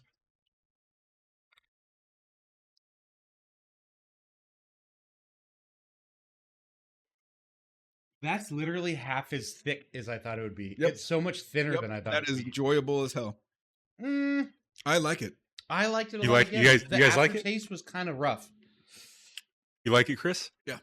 Yeah, it's good, huh? Yeah, the roast coffee comes through. Yeah. I don't get chocolate, but I do get smooth. You know I get the dark chocolate. I get dark chocolate. I like get crazy. dark chocolate and coffee for like sure. a good what think- I'm gonna say it incorrectly, but it tastes like a good 60% cacao. Cacao. Like the pronunciation on that. Cacao. This is Wow, we're actually supposed to enjoy it kind of warm too. our rich and creamy American porter roasts a velvety mouthfeel and ribbon of drinkability. I think this is that's a pretty accurate description of what this Simple, tastes like. clean, elegant Mobius loops you right into your next sip. Taste profile is roast coffee, chocolate, and smooth. Yeah, this one's for me just like finding it and having this for the first time. I'm pleased with it. I saw you walking with it, but I couldn't see what you were holding. I was trying to hide it. Like, don't look. Yeah, when we showed up at the store, I showed him what I brought. So he got the preview, but I Yeah. left before he finished picking, so I didn't see what he got. The thing is, you had so many that I couldn't remember like all of them. So Oh, it was sure, kind of yeah. a blur, you know, but Yeah, but you knew there was going to be sweet I knew there was going to be sweet and, you know, and an IPA. yeah, I had an idea. But yeah, this one's good. I like it. Janelle, what's up?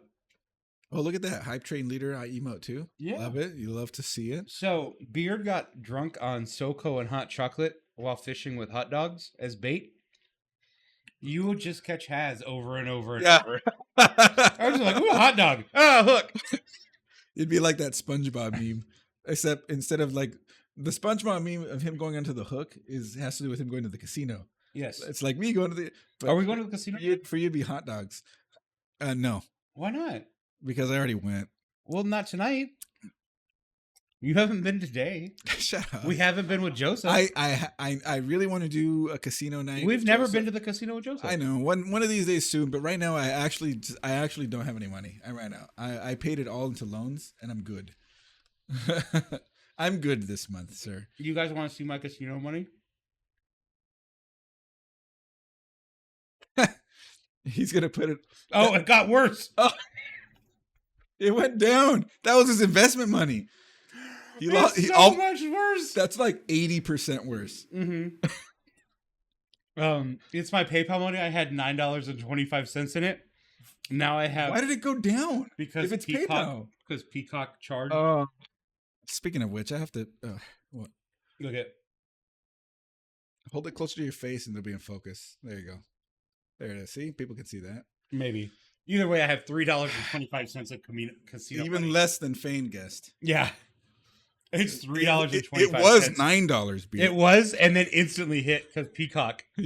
I think it was Peacock. I gotta spend the $60 for the year of Paramount.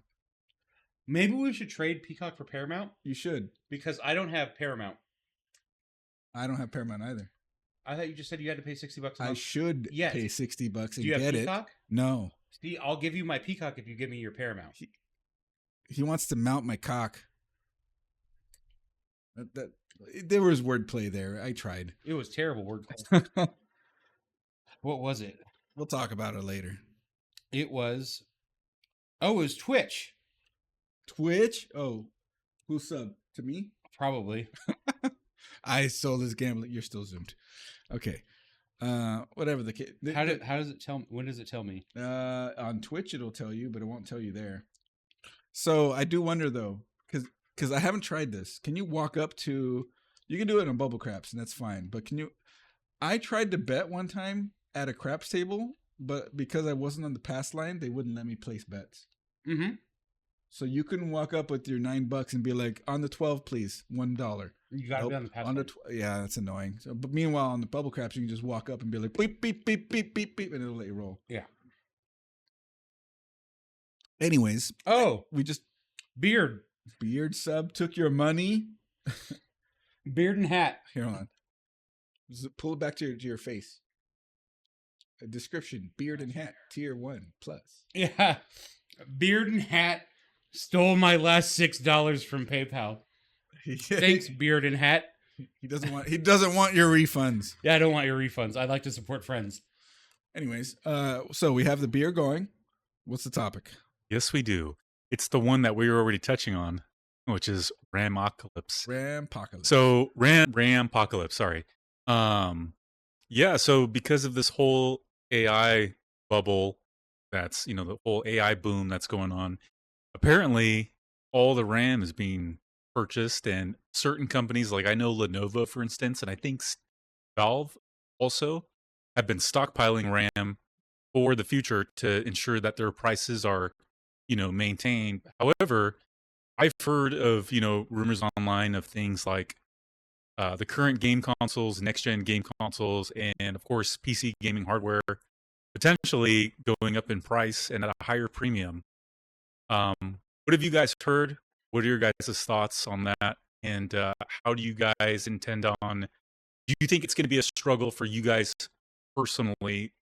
For when it comes to future upgrades or purchases. For future upgrade? Yeah, Yes. Brandon was kind of due for an upgrade. Yeah. And this completely scuttles that. It scuttles it, but you got to also realize with my channel and the games that I play, do I need an upgrade? Yeah, but I mean, if something doesn't break, yeah, you're okay. We'll be fine. I play mostly retro games and stuff. And the truth is, like, having, and this is not a comfort that most people have, unfortunately, is if something breaks, I can find a way to make it work for you. Yeah. But not everybody has that. So. Like, I've been wanting more RAM for video editing now. And he has 64. Yeah, I wanted 128, and now that's just out of the question. So, like, I'm editing 4K video that's choppy as fuck. But like he's always said, we have coworkers that are doing 4K video and they have 128, and it's still choppy as fuck. Yeah, like it's neither here nor there. It's just can it help? Maybe. Is it going to help as much as it wants? No. So it's not that much to focus on that, but. He's running on a 9th gen Intel system, what's 9th gen year? Like 2016, 2017 at this point. But it's still Intel 14 nanometer. A 9th gen Intel, I think, is 2019. Is that what you said? Maybe 19. I thought older. But whatever the case is, like the PC is 6 or 7 years old. Yeah. So that is right around the time for it's probably an upgrade. But again, if I want to upgrade it, I have to get a new MOBO, and if I get a new MOBO, I need DDR5. Yeah. Yeah. Like he can carry over his graphics card if he really wanted to, but that's not the problem now. That was the problem when he bought the computer, but that's not the problem now. Yeah. And it will become a problem for the points that you made, because GPU prices are going to go up because of DRAM prices going up. Right. But in this very moment, if Brandon wanted a better graphics card, he could still spend $600 and get something. Yeah. $650 realistically. The problem is that if I wanted my 128 gigs of RAM, it's $2,000. Yeah. Like it's, and all because people want to make famous YouTubers bald for their Discords. But Beard, see, this is the way I look at it though, is that, like, at least for those of us that have something that plays and does everything we sort of need it to right now, that by the time we can finally get to the point where we can upgrade, we're going to get a much more significant upgrade. I mean, yeah. So it's the same thing. Like, why do I wait so long to upgrade my phone, for example? I'll go 5 years on a phone, and I watch the upgrade cycles and I see what comes out, and I go, that's not convincing enough. Wait a minute. That's not convincing enough. Your phone's 5 years old? Right now it's not. I got it in 2022 though. Oh, okay. Gotcha. And the one before that, yes, it was 5 years old. Gotcha. The Sony? No, it was my Huawei. That's right. The Huawei. Huawei. I did have a Sony before that. I loved it, but then that was a nice phone. It was, and then Sony released an update. It was the first waterproof, like IP, whatever rated phone. I remember you with a headphone jack. No, that was waterproof. I'm pretty sure iPhone did that first. Whatever the case is, Sony eventually released an update to it that had a memory leak, but because it was a US variant, they didn't care, and it ruined the phone for me. Yeah, the Japanese variant got a fix, but it couldn't be translated over to the American one because of a locked bootloader that nobody could get around. So yes, I have my problems with Sony, and after that, they exited the US market anyways. They're still around in the phone form to get stuff like that, but you're buying an unlocked international phone to whatever. But no, I'm like on 2022, it's 2026. I'm 4 years now with the same phone. So I'm looking in the next year or two, maybe, to get an upgrade. But look, it has 16 gigs of RAM and it has 256 gigabytes of storage, which is fine. I could probably use more of that, but that's fine. And I see phones coming out right now, flagships, still 16 gigs of RAM. And now that's not going to get better. It doesn't need to. It doesn't need to, yes. Yeah, I feel like we're really starting to plateau. We're at a good plateau right now. Yeah. 16 gigs, perfectly fine. Yeah, but as you add features to it. Okay, you could add all the features that you want, but realistically, what are you doing with your phone? You're desk scrolling on TikTok. You're making phone calls or you're texting. And all you want is a better camera. We're no longer really gaming on phones. We're not really editing anything on our phone. And so we can go far longer between Exactly. With 16 gigs of RAM, we're fine. But that's why I want to see something more significant than just a phone with more RAM, a better CPU, and a better camera. I want more significant than that. That's all I care about. Yeah. I want to take better, cuter pictures of my goddamn dog. They're really good already. But I can take better pictures of my dog.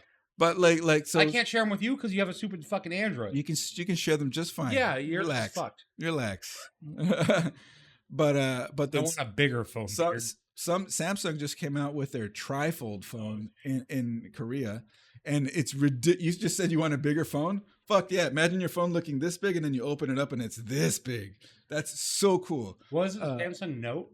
Not that one. But Which one? No, I know, but no, which one was the big one? No, it was their old big ones. Yes. Now their regular ones are that big. Yeah. Yeah. But they just came out with that. So, folding phones. I love your wife's fold like cloud. Especially when Apple gets into the folding phone thing. So there's a theory that the iPhone Air is an experiment for Apple to get into folding phones. I heard the same exact thing because for how thin the Air is, that's supposed to be the same thickness of their upcoming future foldable phone. Yeah. So yeah, it's kind of like a test drive to where they're headed. Backwards and backwards and backwards, and like it's not that kind of fold. It's not that kind of fold. It's this kind of fold. It's still a fold. Sure, it's a fold, not a flip.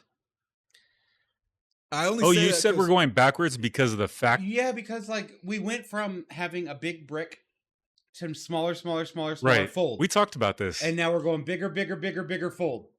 Smaller. Like it's different. Though. It's different. 6, 7. Do you guys, real quick? Do you guys remember when we talked about the clamshell or slides? We talked about how satisfying it was to like end a call and just close. Snap. Yeah. And I had the chocolate and it was slide. Oh yeah. Yeah. I'm not going to slam a folding phone though. No. You're like, you're over. Yeah, okay. This conversation's done. But like, can we talk about how cool Apple is making the advancement of foldable phones and having the seamless screen? They don't have Apple's that yet. So good at it. Apple's so fucking awesome, and the foldable phone with no seam is the best thing I've ever seen. Revisit this next year. Clip that. Clip that. But yeah, that was me talking about VRAM, and it went to phones. I think that the rise of the rise again of used computer part shopping is going to come back. Yes, that's still going to get more expensive, but it's still going to be cheaper than new, which is the point. Right? I was going to ask you, Chris, because you tend to be more knowledgeable when it comes to searching for used parts. Have you seen a surge in pricing for RAM when it comes to used components? I haven't looked at RAM pricing specifically, so I don't really have an answer. I have. And used has not surged, but it's climbing. Currently, it's currently at about what new was 6 months ago. Dang. So it's climbing. Gotcha. Yeah. It's climbing, but like you could buy basically used RAM that was what it was brand new. Yeah, basically. Actually, our good channel friend Christopher Yee, he's pushing hard on this stuff right now. He is kind of. He just made the comment that right now eBay is a great place for video cards and RAM from mining rigs that have maybe been on for 3 or 4 years continuously, but it's a really good thing. Beard, no. You'll be able to find used cards and used RAM for fairly cheap because they've been used in mining, and eBay sides with the buyers, and with a 30-day warranty, makes sense to buy it and try it. And by 30 days, if you don't have a problem, you're probably pretty all right. Yeah. So it made sense. And I'm not a person that buys off eBay a lot. Why'd you say no? I stopped myself from saying something to interrupt you, because I wanted you to continue what you were saying. And then it interrupted me anyways. Fuck. Yeah. Yeah, you screwed up anyways. But yeah, like with eBay, I'm not a big proponent of online auction sites, but it really makes sense that a lot of these old, because they're using thousands and thousands of GPUs and thousands of gigs of RAM. Enterprise is a thing, and so yeah. And so, Beard, let me tell you this one thing: if you're going to spend $600 on a GPU, spend a little more and get a 9070 or a 9070 XT. don't get a 7000 XT for that money. Get a 9070 or 9070 XT. Where is Jay Echo to talk about this right now? He just bought one. I know exactly, because he was originally going for a 9060 XT and decided, you know what if I save more? And I advised him, like, dude, save for another month and get the better one. It's so much better. And he did, and he got it, and it's going to be great for him. So listen, let me finish that though. That thought was because you're talking about mining rigs getting dumped on eBay and all the parts. And I'm talking about like the enterprise system does not change. It soldiers on. There are companies out there, enterprise, no matter what, will hit their refresh cycles and dump all their computers, RAM, CPUs onto eBay. And no matter what, that will drive prices down. May not be as cheap as possible, but stuff will come down. And that only happens on the used market. That's a great point. And you know what, to add to that, kind of like when we were talking about the end of 10, that one topic when, Windows 10 hit end of life, I'm sure there was a wave of those enterprise sectors doing huge, massive dumps of their old hardware that were not compatible to move forward with Windows 11. 7th gen and older. Right. Intel. And I have a feeling because Microsoft allowed those enterprise companies to pay a premium to get a year extension of updates. I have a theory, or I guess, I have a theory that there's going to be a lot of enterprises that agreed to pay Microsoft a 1-year contract to get additional Windows 10 updates, that by the time we come around to October of 2026 this year, there's going to be a whole nother dump of old systems that's going to go on the used market. And at this point, these old systems are 8-core, 16-thread, 32 to 128 gigs of RAM, workstations. And at this point now, they're going to be both Ryzen and Xeon. Yeah. Right. That's what I'm talking about. Yeah. But I have experimented a little bit with the current generation of workstation computers, just the HPs, the Z4, G4. I can't make them boot outside of their cases like I used to with the other ones. So I can't make a gaming computer out of a workstation the same way that I sort of demonstrated on the channel with the Z400s and the Z440s and stuff like that. But it doesn't change the fact that you can just buy one and put a graphics card in. Exactly. Yeah. I got something to say about all this, and it really adds nothing to the whole conversation. But like, not everybody has a CoalitionChris or a Than or a Ryu. And it just looks so bleak for the normal consumer. It's so dystopian and depressing. Because, like, what if somebody's running a 3060 with 16 gigs of RAM and they're like, we're struggling already, and now they need to buy more? Like, is the new thing to buy consoles like for gaming? Like, do they just is this part of their, are they turning this AI bubble into like a plan of their own to sell their own in-house full systems? Does that make sense? Like, in my mind it makes sense. So they're like, we can't upgrade individually now, we have to buy their box. Here's the thing. I think the motive of the industry is to not get people to buy hardware. It's to get them to buy their cloud services, ecosystem, and their subscriptions. Sell cloud computing, cloud gaming. They want, want that's literally what they just said. The industry wants you to not worry about running a high-powered machine at home. They don't care what you run at home. They just want you to pay them money so that you can rent the game in their cloud, which I hate and I'll never buy into. I'm with you on that one. But normies, like you're saying, normies can get away with it. People that are there's a market for that. There's always going to be a market of people that. Well, there's a whole generation of people that are getting brought up with being okay with cloud-based things. Yeah, and they're okay with it. But on the flip side, I have seen some random YouTube videos of young kids today that are in their teens, that are in high school, that want physical, that are going back and being like, my older brother or my dad pulled out their PS2 and showed me, and they go through this whole adventure of playing these older games that their older siblings or their parents played, and they're like, I get it.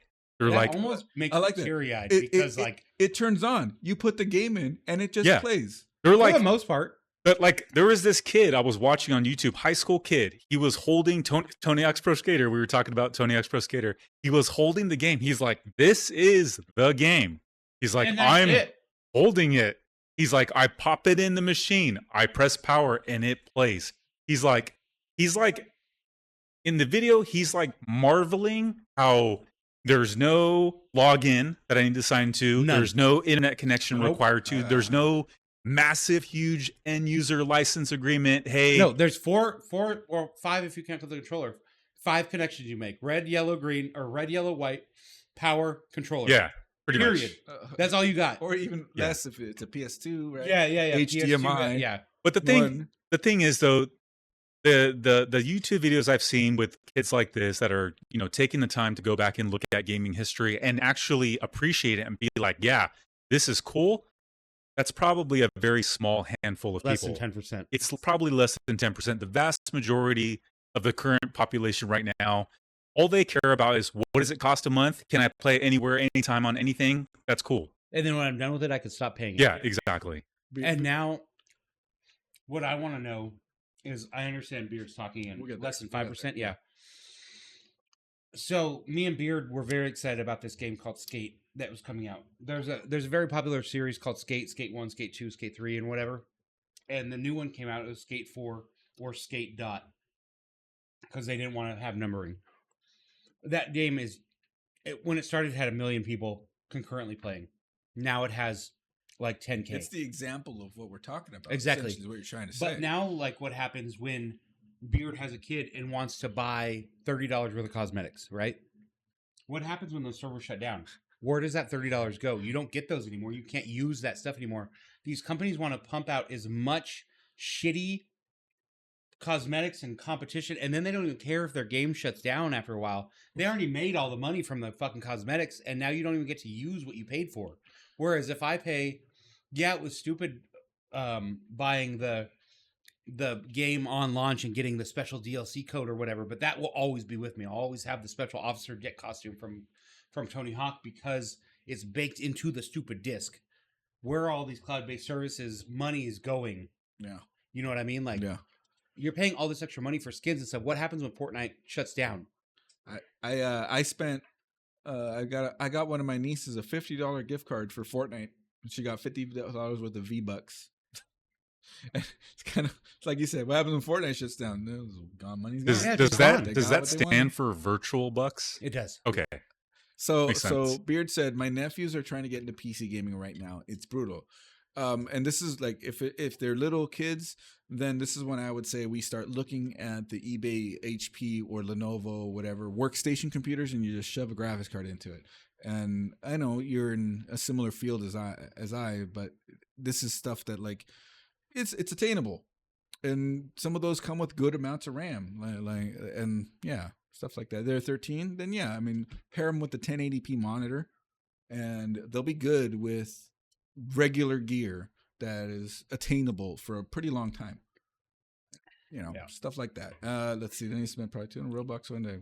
Technology. Okay, cool. The idea that, like, just you, Beard, spent $200 of Roblox. This one, technology just working was a huge thing we took for granted. Yes. What Beard said. Ooh, that hurts. That hurts. It does. That makes my heart hurt. Yeah. Because, like, waking up on Christmas morning, and, like, Beard and I had this discussion last Christmas where he bought his son a Switch and had to unbox it, update it, download whatever update for the game he had, so when his son unboxed it on Christmas, it worked. Like, back in the day, I got a PlayStation for my Christmas. I literally took it out of the box, plugged it into the TV, and it was on. There was no updates. There was none of this other dog shit. It was literally just on. And we take that for granted. When I got my Super Nintendo, fucking shoved that cartridge down there, hit power, on. It worked. Got Donkey Kong Country for Christmas one year. Oh, you did? That's awesome. I did. And my parents let us open it with all my cousins around and everybody there in the party on Christmas Eve, of course. They let us open it at like 8 o'clock, a little early. So we were like, yeah, we're playing Super Nintendo and playing Donkey Kong Country the night before. What a game. What a game. That's so good. Yeah. And can we do that now as easily? No. Like, okay, I'll give you an example too. Christmas Day, when I got Space Marine 2, I got that 30 gig update. Yeah. Could not play it right away. Even on good internet, that's another 40 minutes. I do want easily. to know a little bit more about your experience with Space Marine 2. How it ran? What did you run it on? What did you play it on? Like what did you think of it? I specifically wanted it for my PS5. Yeah. Because I don't really plan on, like, me as a busy parent, I really don't. It's really hard for me to find dedicated time to play online. Like, if I do, it's for a LAN party, or we schedule it a week in advance, or what have you. If you hit up Zalman, he'll probably play with you if you give him enough. Oh, cool. Heads up. Yeah, and I still.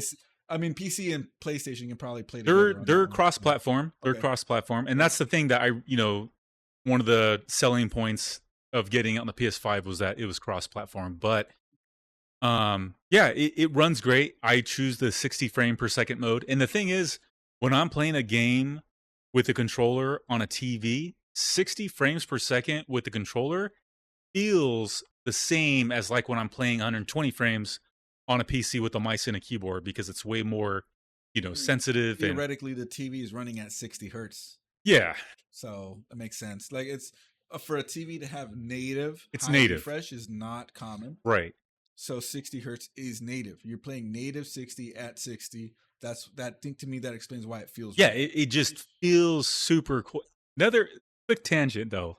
Quick small tangent about, because like I've been playing these older games. What does it feel like, bro? What does it feel? I don't know. Ask Matt. Quick tangent about you. Do you guys remember when I was talking about the Ascent and how painfully detailed it was? Like I like that. I like it. Yeah, the game is so flipping detailed. Okay, Space Marine 2. I booted when I finally did the 30 gig update and played that game, and going from all the older games like Half-Life 2 and Rise of the Tomb Raider, which still looks Space Marine 1, Space Marine 1, which are much older games. When I finally booted up Space Marine 2 and was just in awe of the graphics, I'm starting to realize these super high fidelity graphics in these newer games, it's almost too distracting. It's to the point where it's like, yeah, it looks amazing, but I don't know if it's really making the gaming experience any better for me. It's making it worse. And that's coming from the Can It Run Crisis crowd. Yes. It's making it worse. And I had this discussion on stream a couple weeks ago. I was playing Cuphead DLC, The Delicious Last Course, which also DLC stands for downloadable content. It was downloadable content for the game called DLC. That was hilarious. There's too much visual clutter in all these new games because they want it to be able to run and look cool. Oh yeah, I remember you complaining visual noise is fucking a thing, and it's irritating. And maybe it's because we're getting a little bit older, but I can't tell what's going on almost ever now. Yeah, here's the thing. When we're ready for a break, I need to pee. So we're ready for a break. We'll finish our thoughts and then we'll go on a break. But yeah, no, it really sunk in for me and really convinced me that, yeah, I don't know if this is a really good thing. It's not. But here's the thing. It was also reassuring for me to circle back to the whole RAMpocolypse situation. It also made me like comfortable with the fact that I don't care about the RAM prices because I don't care to upgrade. Thankfully, my hardware is fine. I have multiple systems to get me through. But at the same time, I really don't care to upgrade to get better visuals because I'm convinced now I don't want better visuals. I don't care. I felt this way about Grand Theft Auto, actually. Grand Theft Autos are some of the most ambitious games, period. But to me, GTA 3 didn't look that different all the way to GTA and San Andreas. They kind of all look similar. The environments got better looking. The models didn't. The people didn't. I know they did, but it was very incremental for the amount of time. It didn't matter that much. Yes, exactly. That's kind of the point. With the older games, like they had so much heart behind them that they did so much with so little that now that they have so much, they're like, we got to do more. And I'm like, no, just refine the little that you had, and I think it'll be perfect. And then guess what all that uses? Guess what all that detail uses? RAM. There you go. RAM. But dude, you know what I think of? Restrictions in terms of hardware limitations. Like, hey, you only get this many polygons, this much resolution, this much. Yeah. With consoles, but what you get is you get developers that are focused. Like, okay, this is the playground we have to play in. This is the art direction we're going to take to maximize those limitations that we have in order to get, in order to deliver the direction of art that we're trying to deliver to, the end user, which in end turns out being a better product than if you just have unlimited polygons, unlimited resources at your fingertips. Let's take it back. Okay, Suri, thank you. Yeah, thanks. 40 years ago. Ladder.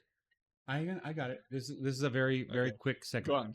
Mega Man would have not been blue if blue didn't have the most available amount of shades on the 16-bit or 8-bit. That's an excellent. Oh. That's a great point. I didn't think about that. That's a great point. The only reason we have these characters and how they look is because of the limitations. The limitations, that we had. right? I talked about that. Oh, Right. sorry. A friend of mine, was it Balsonic? I forget who I was talking about.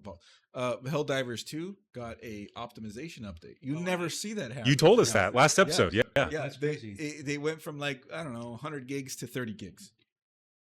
You should tell us about that. I just didn't kill those Helldivers. You would, you know what's funny? You would think that developers would be more inclined to optimize their games, because here's the thing. If your game is optimized better and smaller to download, what does that mean? That means more accessibility, more users will be able to play it faster from the get-go. Yep. And the idea that Helldivers has been out for a year and a half, and they still did it. yeah, That's It's not a new game. that lets me know that they care. Yeah. So with you that guys said, listen to my finger. Watch this. See this? You see this finger? It's going down here. It's going to touch this button right here. bathroom time. Welcome back, guys. We're back. We are back. We were introducing Grandpa High on Retro to Joseph, to Radicius. He agreed it's ridiculous. Everybody agrees it's ridiculous. It's the dumbest thing I've played this But year. the music is good. You know how we have Game of the Years? Soundtrack of the year. Well, I mean, Any year Doom comes out. yeah, Doom Eternal soundtrack is probably one of the best things I've ever heard. What was the new one that came out this year? Doom: The Dark Ages. That one was also dope. I want to play it. I haven't played it yet. I watched Luke play through it. Yeah. Luke Force, a friend of the channel. He's really, really into Doom, and he played it, and it was really good. My point being, you know how we had the Game of the Years? Can we have the dumbest fucking game you ever played all year? There's plenty of those too. That's the thing. Well, no, there's not plenty. There's one. It's the dumbest that I played all year, and it was Grandpa High on Retro. I feel like you played some other games for like an name hour. one that was as worse than Grandpa High on But Retro. that one stood out. Yeah, it was the worst game I played all year. Like, in terms of like ridiculousness. What happened? Guys, I have 8-inch inseam camo shorts on under my camo shorts. It's camo shorts inception. I don't want to disrespect your beer, and I don't want to dirty more glasses, so I'm going to pound your beer so we can have another one. So I hope you don't feel bad. He's texting his wife. Oh no, I'm just it's our explaining the situation. yeah. It's not my wife. I'm gonna It's pound this Wheeze. beer. He's If a boy. you guys want to have a new glass, by all means. But this beer, 8 out of 10. Dude, I can't even show you. Do you have this? Look how it's thick to the bottom. Do you have the bottom? I haven't got that far yet. Have you gotten to the bottom of yours yet? Just drink enough to where you can see like half the bottom of the glass. Oh, You can see it from the bottom. You can see it from the bottom. Yeah. I can't even show you guys. It's so cool. You're cracking another monster. I wish I had another monster. I don't. Robo have said, one. what was that K-pop game or whatever that Robo suggested? We only played 12 minutes of that game, so I don't remember. I sent the clip of of that. Oh, okay, you can't see it. The Grandpa High and Retro, your video clip to Shorty, Grandma. She wants to put your pee-pee in her mouth. But Dun, Joseph did that. dun, dun, dun, dun, dun, And then dun. you go, whoop, It out. was bad. It was bad. That was another game, like I was talking about Cuphead and the newer games we were talking about earlier. There's so much visual noise, I didn't know what was going on. Like, It could just be my older eyes, and I just can't discern a lot of the textures and stuff. Okay, for your original question, we're gonna loop back real quick to the very first topic, the usual topic. Brandon left the game out. He beat Britney Spears. I did. So okay, so again, friend of the channel, Luke Force. What? Yeah, had trouble beating a game called Britney Spears Dance Pop. It's a Britney Spears rhythm game. It was a Britney Spears rhythm game that was released on PS2. Well, it's not a game. I'll get to that. All right. It was released on PS2, but because Britney Spears' conservatorship and everybody was so hungry for money, they ported it to different systems. They ported it to the Nintendo Advance. Game Boy Advance. And it was bad.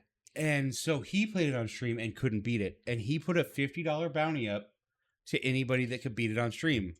So in my head, I'm like, if Luke can't beat it, it must be difficult.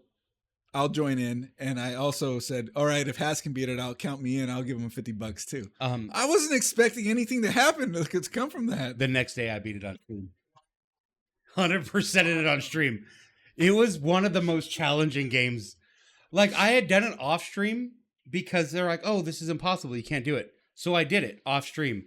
And then Luke brought it up. I wasn't even going to bring it back up. Like, I was like, oh, I did it. Haha, that's funny. I wasn't going to, like, take Luke for his money or Chris. And Luke brought it back up on stream. He's like, have you given any thought to the dance? The bounty. And I was like, oh, as a matter of fact, I beat that off stream yesterday. He's like, no way. And I said, okay, after we finish playing Isaac tonight, we'll launch that. And I launched it and I beat it. I think I only had to retry 2 songs, and I beat the game 100% on stream. And the songs are terrible sounding. They are. It's just like terrible MIDI, like horrible MIDI of Britney Spears. And like, music. there's a song, Stronger by Yesterday. But like, the only thing in the terrible MIDI version is Stronger. Stronger. Strong. Like, for like 4 minutes. It's so fucking bad, dude. It's so bad. But like, Luke said I couldn't do it. And Nuke for Prez, another friend of the channel, said he had a problem doing it. So Luke's like, I'll give $50 to anybody that could do this, and I did it.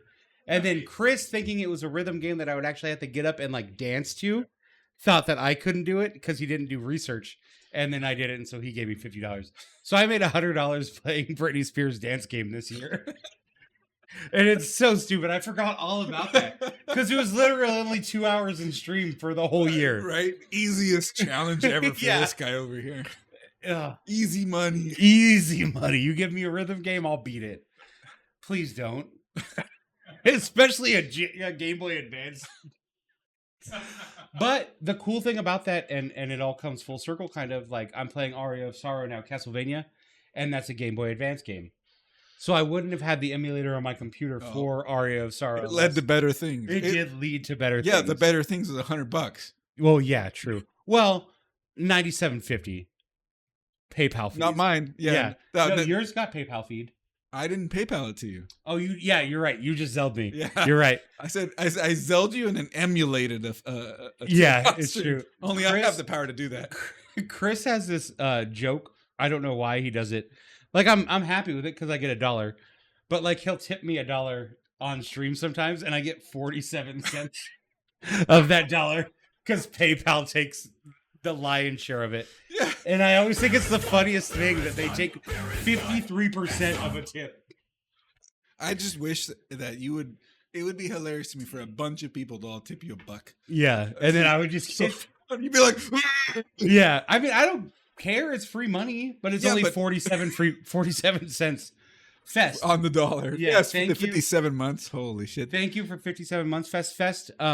We have a little bit of unfinished business from you. Fest. Oh yeah. Fest. We'll drink this next beer just for you. 450 North. Hey, we'll fucking we'll just take it out because we're gonna drink it right now. You left us with the picture of you with $20 next to your drink, saying, "I only have $20 left for cardboard crack." I understood he lost all of it. I How could you possibly lose all of it? Does he know what cardboard crack is? No. Do you know what pull tabs are, Joseph? See, Yeah. I didn't know what pull tabs were either. Oh. It's not a West Coast thing. It's not a West Coast thing. It's really an East Coast. Or Midwest. Yeah. Okay. Pull tabs. Well, I mean, it's a piece of cardboard. So say Bars and it's like a places. bar, yeah, you buy them. They're usually $1 to $5, and they have 3 little windows, and you open them one at a time. And if there's a line across any way, you win money. So like 85 to 90% of them are losers. But like some of them have like a line across, you win $5 or like $10. At the bar you're at, which is and cool. so each box is probably 1,000 of them, and you have like Run BF6 down fast. 2 $200 winners, 5 $100 winners, whatever. The whole box costs less for the bar to buy. So like say you buy a box for $1,000, there's only $800 worth of winners. So no matter what, even if you pay people out, you're still making $200.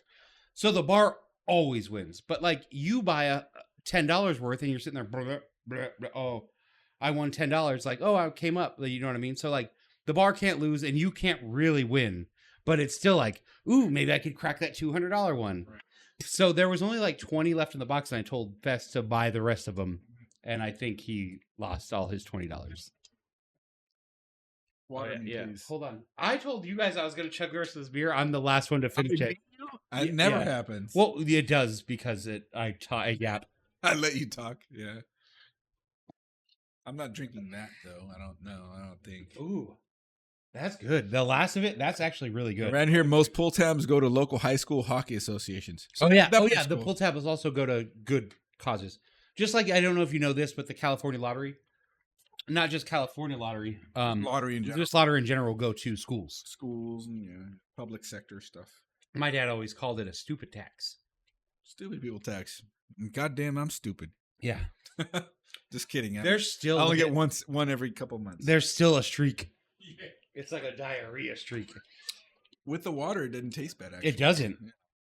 I mean, without the water, it didn't taste bad, to be completely fair. It's weird. It's weird how like clear it tastes, though. Clear, he says. All right, Fest. We're going to be trying a 450 North brewery beer. Oh, I already have it out. It's literally in front of him. Fest. This is from the brewery that we're going to be setting up our trade route with. So this one right here, by the way, everybody, and it very much interested me because it's called Slushy Light. Slightly fruited sour ale with pumpkin and coffee, cinnamon, almond, and marshmallow flavors. Joseph, I know you're in here on Little World right now. Did you hear that flavor profile? He saw it already. That is the worst flavor profile I've ever read on a can of beer. It sounded interesting to me, and also they're pitching it as a Starbucks flavor thing. Except the cat is flipping you off. Look at. Oh.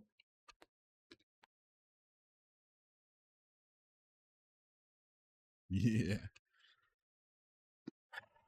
On retro. Basically pumpkin spice beer. No thanks. Pumpkin spice with coffee. Yeah, but I know you'd love to be here trying it. He would just love to be here. There was no hiss. I don't know what that means. Oh my god. Here, Joseph, let me give you the first pour. No, let me give you the first pour. You haven't had one yet. Truth. I know. You still have to come back for street tacos. He didn't have street tacos? No. Got to smell them. You got to see them. Dude, it smells so good. It's a dessert beer for sure. The last one isn't even a beer. It's a Berliner Weiss.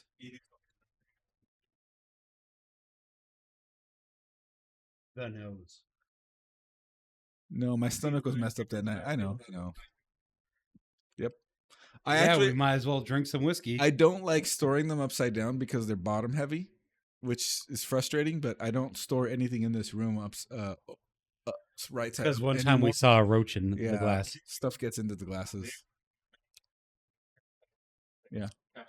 That's hilarious. I could probably 3D print. 3D print one? Yeah. I was going to say it before you did. I don't know why I got super loud there. Sorry, guys. Best can probably 3D print them for me. All right. Our wife, remember. Look, I love my stream. And by that, I mean my community. Our community. If I want to get rid of one thing, if I could just get rid of one thing in my community, it would be the hour thing. Like, I'll be like, oh, I'm going to go eat dinner with my wife. And they're like, our wife. I'm like, oh, my dog. They're like, our dog. I'm like, I'm going to go eat my dinner. Our dinner. One day you're just going to be outside and there's like Luke Force standing outside your studio. Our studio. Yeah, but Zombalis is right. I did say it. Yeah. He started it. And then it just caught on. I just thought I said it like, yeah, but I think people say it not like as a parasocial thing. No. It's a joke because of what you said. Exactly. Yes. Yeah. But once in a while, It's just in the future, if your stream kept growing, it might turn into a parasocial thing, and it's just you just got to realize, like, everything you say on the internet is forever. And the people later in the forever might not understand the original meaning. Yeah. It's true. Our wife. Yeah. Our like right now, it's full of people that it's just funny too. Yeah. I mean, again, like, it's just when I'm having, like, everybody that has streamed knows that, like, sometimes you hit that stupid green go live button when you're having a bad day. And sometimes some people say things that just, like, you're like, fuck, really? And that's what you're fixating on? Yeah. Yeah. And, yeah. No, Johnny Come Latelys are SOL. Yeah, I agree. They don't get it. You were here at the beginning. So the R thing is only going to belong to the OGs. Go do sex with our wife. We say, tell our wife, thank you for making delicious pork chops. It's true. Cheers. Pumpkin spice beer. I hate that. That is trash. That is weird. That is very weird. It tastes. It's weird. It made my mouth water. Dude, the aftertaste Is hits trash. hard, and it is not good. Especially after coming after after having this. Yeah. And going to this, Yeah. man. I agree. This is the worst beer of the night by far. That's rough. Yeah. Those pork chops look great every time. I gotta admit something to you guys. My wife, our wife, cooks the best pork chops I've ever had, and she always tries her best. Lately, we've been buying Costco pork chops in the 18 pack. I think it's like $12 for 18 pork chops, which is a great deal. But they've just been really bad. Like the quality of the pork chops. Again, the taste of the pork chops is there, but the texture is just bad. And their chicken breasts have been the same. It's very gross chicken breasts. Terrible. Do you have a Stater Brothers near you? No. Semi? Joseph, can you do me a favor real quick? Yeah. Pull your sign closer to you. Oh, you listen to what I said? Yeah. Perfect. Yeah. I agree. We should buy a boneless loin and cut our own chops. But Stater Brothers has had this. It's a chicken thigh with leg, so a drumstick, and they have two of them for $3, and they're already pre-marinated in barbecue. I know they're chicken about to go bad, but if you buy them that day and cook them that night, they take about an hour in a cast iron, half hour one way, half hour the other, and it's some of the best chicken I've ever had. It's so good. You go find it. I know. The problem is, Shorty. Oh, on retro. It finally happened? What? Easy? What happened? Also, I don't want to drink this. We got to pound it. It's fine. Okay. Joseph doesn't have to because... but either way... Producer special privileges. Yeah. Find a local meat shop or meat packer. We have a bunch of them because we have 4-H in our area. The problem is a quarter of a pig is still like $300. Like the price of meat has gone substantially up.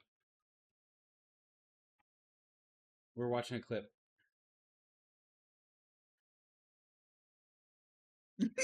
Oh no! Oh! Who did this? Who knows? They used Ram. Can we just move on, please? Get back up here.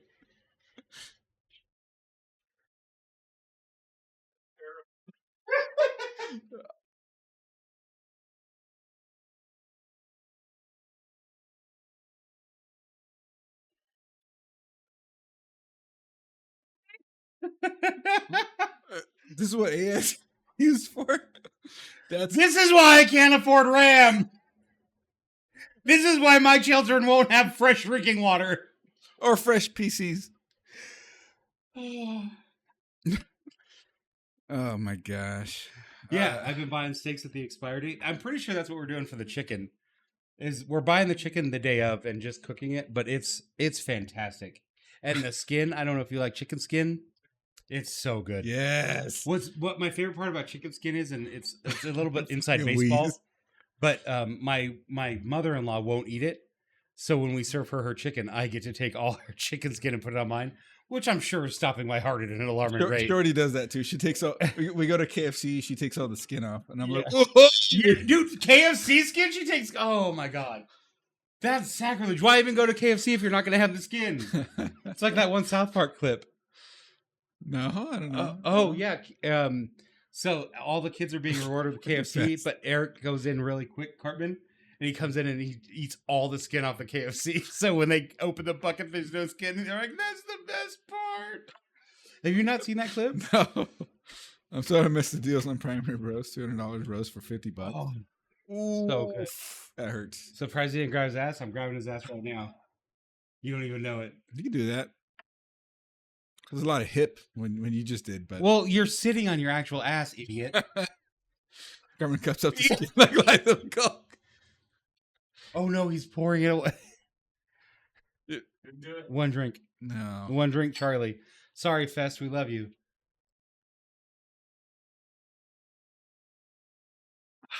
It's bad. I don't know what that aftertaste is, but it's the opposite of whatever my wife's vagina is.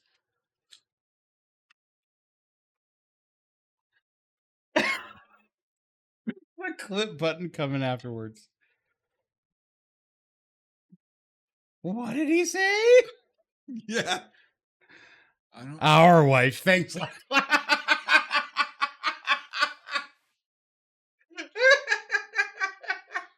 I hate all of you so fucking much. Oh, you drank it? No, I'm good. Thank you. It wasn't. Oh, yeah, we still have one more topic, and we have one more beer. Perfect. It's perfect. Can I have that one more beer, please? Please. This better not be that bad. It might be that bad here. See, this is why I wanted to finish with the IPA. Yeah. This is a Bistro Candy Apple by Energy City Brewing. Here, do this. Oh, yeah. Has Zoom. This is a Bistro Candy Apple. It's a flavored Berliner styled Weiss beer. It contains fruit, invert and swirl can. It contains invert and swirl can before consuming. There's no thought process, but we're gonna do this.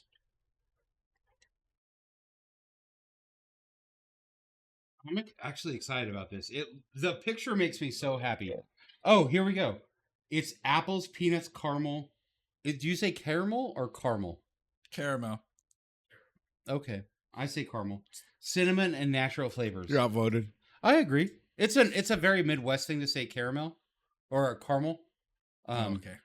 And I'm caramel. Caramel. Oh, this is the one you want to try. Superman? Was that Gal Gadot saying it? Hell, why? I fucking hate her so much. This is the color that I thought the first beer was going to be. I'm going to be completely honest. Oh, yeah. Yeah. I would have assumed this was a green beer. This is a nice, thick dessert beer for sure.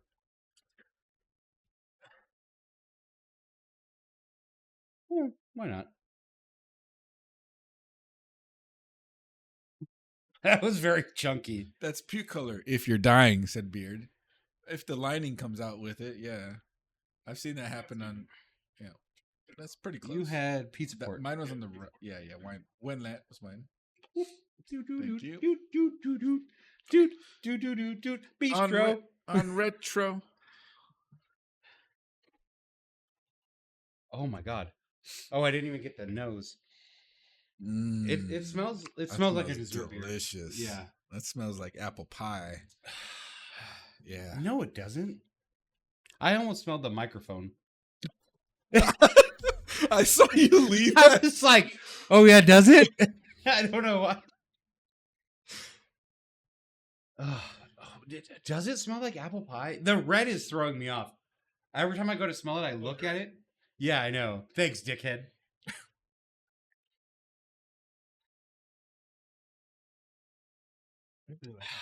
It smells yummy for sure. I hope it tastes yummy. Good news, everybody. Good, yeah. It's pretty yummy. That's pretty yummy. It's not as good as one of the other ones, but it's pretty yummy. I would say that's top 3 beer of the stream. Oh yeah, yeah, easy. Stop huffing and start drinking. Thoughts? Dude, it's got the texture of a shake. It does. It has the texture of Beholder. Hmm. Did you have Beholder with us? Believe so. We had it Yeah. twice. We had it twice. We've had it 3 times now. 3. Mm-hmm. Oh, okay.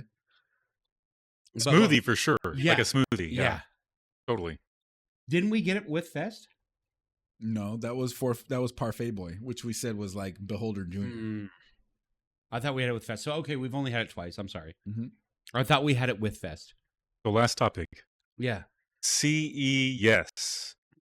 What are you guys hoping to see or looking forward to potentially being revealed at CES for this year? Oh, I have one. Go ahead. I'm going to go first Okay, because go. my answer is, again, just like the last 2 topics, a non-answer. Cheaper RAM. Well, not even that. Just going back to what we've said the whole show.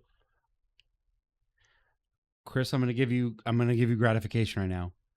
I'm so high on retro. Like just replaying old games and loving everything that I might have missed back in the day. Who is gonna chill but kill if he has to? Grandpa. But like the whole idea of like, I haven't played a new game, I don't think, in 2 or 3 years. Nothing that's coming out interests me. Ned, what's up, buddy?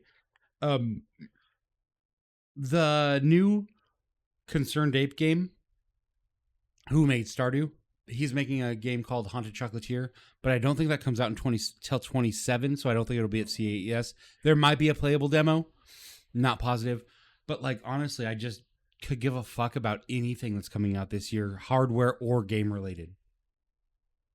Okay, because I was gonna say, like, is there anything hardware related? Okay, so that's where Chris comes in. Yeah, exactly. I'm a hardware. Take I'm a it. hardware Take guy. it. I'm a hardware guy. Intel Arc B770. Mm-hmm. So the Intel Arc you're just giving him more power. The Intel Arc B580, the B580 does very well. And for the longest time has been promoted with game bundles that make the value even better. It's a 250, and it's been $250 now for the last like 3 months. And it gets like 40, 60 level performance. But it comes with Battlefield 6, Arc Raiders, one or the other, you know, like you choose a game that's 40, 50, 60, $70. Wow, that was loud. Yeah. Why is it buzzing? I don't know. Yeah. I put my mic away from it specifically for that. Oh, as soon as you moved it back, it stopped buzzing. Oh, it got close to that. Oh, Yeah. that was my bad. Sorry, guys. No, NVIDIA broadcast took care of you. Scotch Brite, bro. I had that problem on Chapter 8 last night. So the the 580 has The been, model moved her. First, it has performed very well. Intel's done great with their drivers. The price to performance has been fantastic. And then you have these game bundles. Like, we came up with game bundles, dude. Game bundles were like a good reason to get certain GPUs. I got Gears of War 4. Oh, I helped you with that. Yeah, you helped me with that. Yeah, I got Zotac, your 1070. Yep, the It's 1070. 1070. Uh-huh. Yeah, dude. Yep. That was always game bundles was always an awesome incentive to upgrade your GPU because it's like, hey, I really want this game and I want a new GPU. You guys are saying bundles? It's just because it's a single game bundled with the GPU graphics card. When I hear bundles, I just think like it's 2 games at least, but it's just one game. It's a hardware item and a software It's item. a combo. Okay. Combination of a GPU plus a game. Yeah. Okay. So Ryu said, "Speak no ill of my duding game." Yeah, he's playing Arc Raiders right now, and it's like Minecraft but with looting. Okay. Yeah. Yeah. Gotcha. So it's a fun game, and that game is obviously has like done very well for itself over the its time of release. But like, it's, let's say, I don't know what it costs. Sorry, Ryu. Maybe you can maybe Like $40. $40. Okay, $40 sounds right. $40 game, $250 GPU, and you can play 1080p or entry level 1440p just fine. Wow, right? Now, the value goes even more if you get that GPU in Battlefield 6, which is what, a $70 game. Like that makes the GPU under $200. That's insane. So understanding the performance level that you'll get from a $250 GPU and the next one up.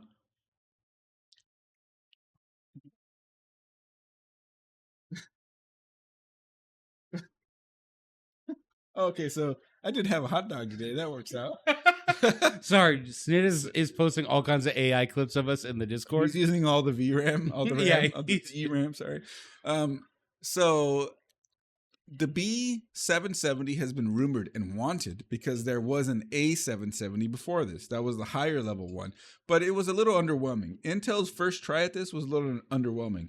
The B580 proved that Intel has what it takes to compete in the graphics cards game. And it has been very, very nearly confirmed that the B770 exists. And we're waiting till CES to see it get announced. And my guess is this is going to cost $350 to $400. CES is Consumer Electronics Show? Yep. Okay. Yeah. I had to know in my own head. I just want to add something. I'm really happy to hear that Intel is stepping up their game in the GPU space. Somebody's got you. Yeah. Yeah, because I just feel like only having 2 players, being AMD and Nvidia, is not enough. I really think that 3 makes it a lot more interesting. It really puts a lot of pressure on the other 2 giants to be more competitive, not just in terms of raw power, but in terms of value. Like, give people, like the vast majority of people, we want value. We want the best bang for our buck. Not everybody is willing to put down $1,000 for a GPU. No. Some of us that just play casually or only have, like myself, a limited amount of time to play a game. Or a limited budget period. I'm looking for something that's not going to break the bank and that's going to, And right now we can't do that. To Beard's words right now in chat, we can't do that with only AMD and NVIDIA. If we want to, like, AMD is trying, but they also are not perfect. I think we need a 4th player. Well, 3rd player in this case. Well, I'm saying because the AMD, thing is you can't challenge number 1 with number 2 if number 2 has always been behind. Yeah. But what you can challenge number 1 with is number 2 and number 3. Yeah. And if everybody switches to these 2 and this one goes down, these 2 go up and this one has to do something about it. So as I'm saying, and everybody wins. NVIDIA and AMD right now, right? And you're saying Intel is entering the battle for the most part. What I'm saying is we need a 4th at least. We need 4 or 5, to be completely honest, to like really drop the prices and really push the technology forward. But wait a minute. I think, and Chris, chime in, if you have anything to say about that. But I think if we were to have 4 to 5 players, Brandon, like you're saying, I think that would potentially diminish the quality of games, because then you're putting pressure on those developers to ensure that their games are optimized correctly for those other players. It's exponential how much compatibility you have to account for at that point. And that's rough. But that's a reason why mentally, societally, people only want 2, max 3 for anything. But see, again, And that's a people problem, not a It's a people technology problem. And what I'm saying is all the retro games that we're playing, and I'm saying retro, and I'm talking about Tomb Raider Survival Edition. I'm talking about Isaac. I'm talking about Bloodstained and Castlevania. We don't need all the computing power. We just want it to be very affordable for us. And that's why we need the more... I don't need it to be pushed forward anymore. I don't need to see more visual noise on shit. I don't need more polygons to make a better game to me. That goes with Rio's point right now. He just said that, hey, guess what? There's that many people in the motherboard game. Are there cheap motherboards? Yeah, I guess you're right.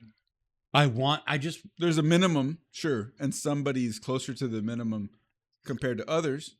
Yeah. But they're all... Well, it just sucks because, like, there are cheap motherboards. The problem with my it's literally my specific problem, and I'm sure there's tens of us. There's tens of us in the world that like play truly love choice. Yeah, well, no, like the choice is there for me too, and like I love reading reviews and stuff, but like I play not terrible video games. I love all the video games I play. They're not bad, but like Except Grandpa, that one was bad. But like system specs, you don't need anything for any of the games that I play. Like, what you're saying is you don't need to spend a ton of money to play the games that you play. But then I also am a video editor, and I'm editing 4K footage, so I need good stuff, but not all the time. For my enjoyment, I want a cheap option. It's basically the backwards of the general usage, though, is that you're somebody who needs a high-end work computer, but whatever for the gaming part. And most people want a good gaming computer, but that could just kind of do work okay. Yeah.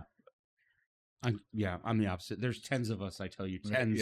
Yeah. So you make a good point. I'm with you on that one. Because I could give a fuck about the new Battlefield or the new Call of Duty or the new, the new 40K. Like all these. Dawn of War 3 is not new. He's saying he played 40K Space Marine 2. Oh, okay. That's the new 40K. A year ago? Is that 2024 or 25? Dude, it's crazy. It's already 2 years old. Well, I mean, it's a year old. We're 3 days into the new year. It's a year and 3 days. It's in its second year. Yeah. It's in its second year. But like what I'm saying is like, not a lot of people are like me that are playing mostly. Yeah, exactly. I need a cheap desktop and a MacBook Pro. The problem with MacBook Pros is they don't have the memory that I need. Oh shit. Oh my God, we've gone over 3 hours. I think it is. You did? Dang. Okay, well, Space Marine 2 came out September of 2024. So it's more than a year old. More than a year. September is 3 months, so a year and 4 months old? Yeah, give or take. That's not bad. That's relatively new, though. But the thing is about Space Marine 2, it won't run that much better on your computer. It sort of hangs around 60 to 80, no matter what your specs are. Sure. Yeah. Real quick note about, since we're on the topic of Brandon not caring about, newer hardware and newer GPUs and all that. If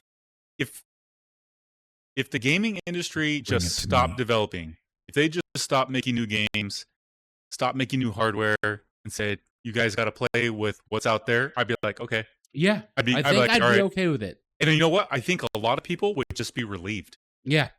They would just be relieved, like, okay, cool. I don't have to worry about, constantly saving up for the next big thing or trying to score that new GPU that keeps going out of sale.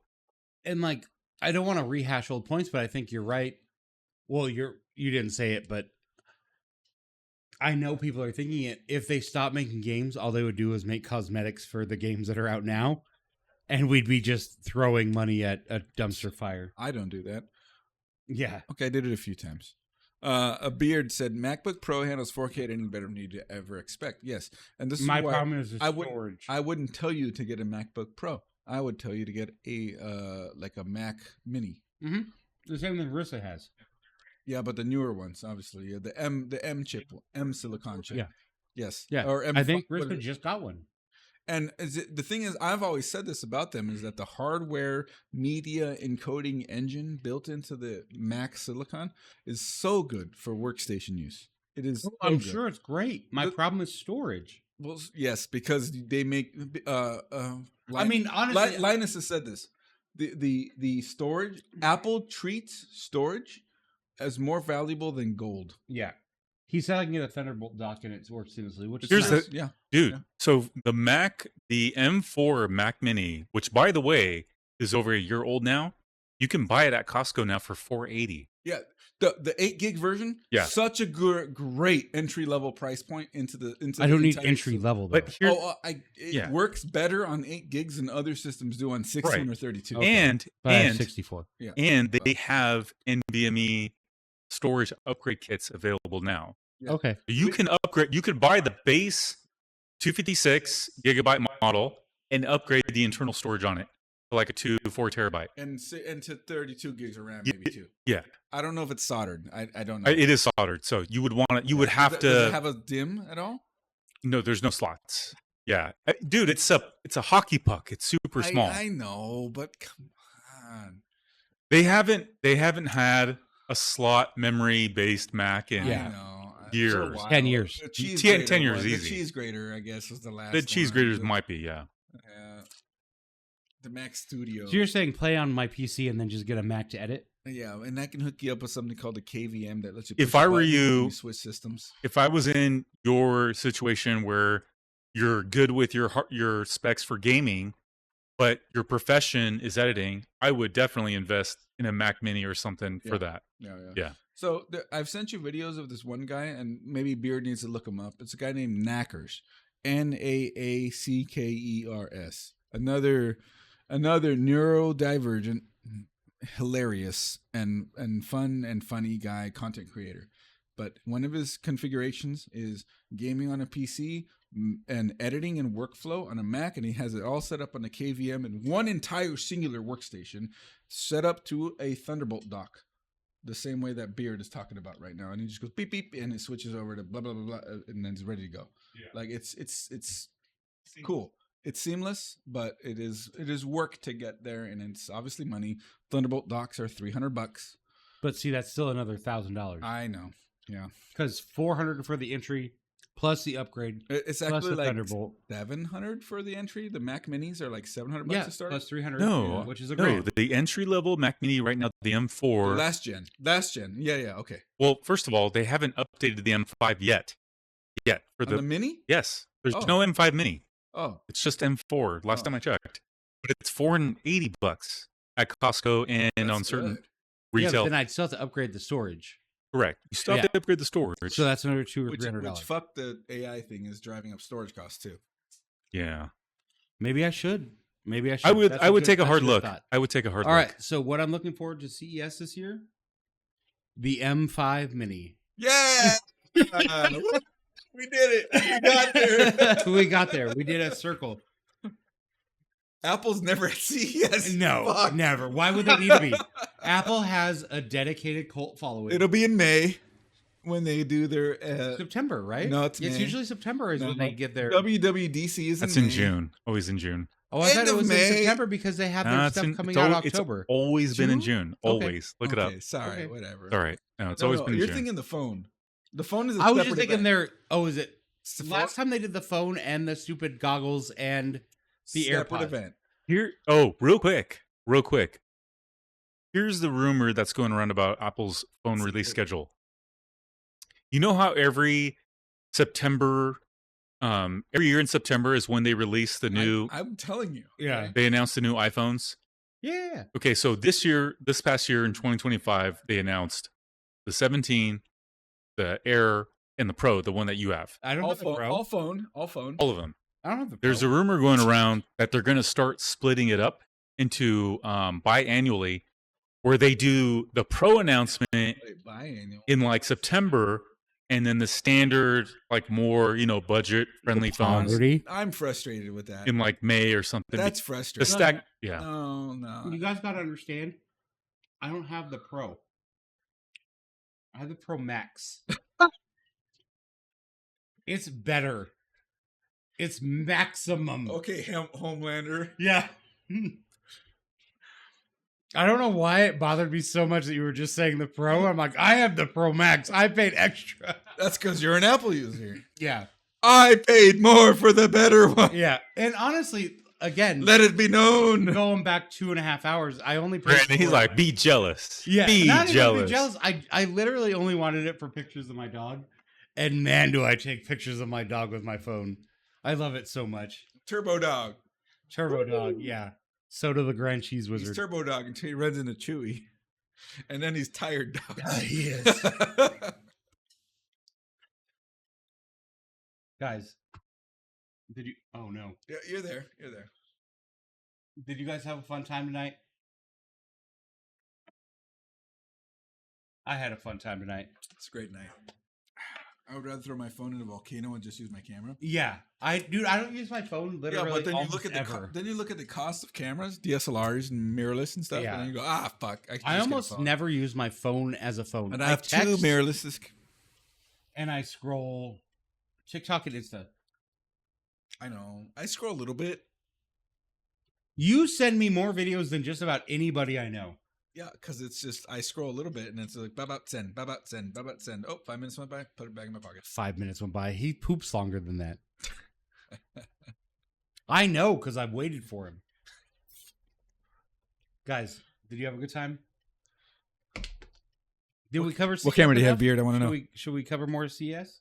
Except for my opinion. Oh, I'm sorry. Hell, good. I thought you yeah, gave but it. you hell yeah. No, it's, I messed up. No, Joseph, what's your opinion on CES? I don't care. It's great. Did you have a good time? I had a great time. I yeah. think the robo taxis. Oh, I just learned this. Sorry, I learned this about CS is that Tesla is. I was disappointed to learn that those robo taxis that I took when I was there last week are only outside of the airport. Oh. Now Tesla, on the other hand, is setting theirs up to be inside the airport. Okay. So you can ride a Tesla from the airport to your hotel. Awesome. Well, and it's Resorts World Yeah. or Westgate. And I'm like, I know what they're doing. Resorts World and Westgate are right by the convention center. Yes. And that's where the Tesla And hub that's where was. Tesla Hub, sure. But CES is happening. So people are flying in, going to get in a Tesla and go to the Resorts World or Westgate and walk right over to the Cool. to the convention center. The other company, Zoox, they missed that mark. Dang. They do not have a way for you to get picked up by them at the airport. You have to go to the next nearest one is either Excalibur or Luxor, and then go up Nobody to goes Resorts to the World. Luxor anymore. Well, No, Well- Excalibur. People go to the Luxor. okay. Yeah. Nobody goes to Excalibur anymore. Yes, we went to Did you ever go to the Luxor as a kid? Can we sidebar for a second? No. When you went to Vegas with your parents, did you ever go to Vegas with your parents? Oh, okay. Circus. Never mind. Yeah, a lot of my friends went to Circus. We always stayed at Excalibur, which was the big castle. I just thought it was cool because I got to stay in a big castle as a kid. I went as an adult. Trash. Trash. Guys, we love you. We mean it. I think we'll talk to you later. We actually went to that. The Stardust? Yeah. Apparently, Resorts World. Hey, was you built could on show top me of Stardust. pictures off the internet. Yeah, sure. Okay, I got Yeah, to pee anyway. we love you guys. We mean it. Who are we rating? What's the line? I don't know. Say bye. On retro. Good night, everybody. Who is going to sleep with your wife? Grandpa. Who is going to chill but kill if he has to? Grandpa. Who is guy that will put your grandma to sleep? Grandpa. Grandpa.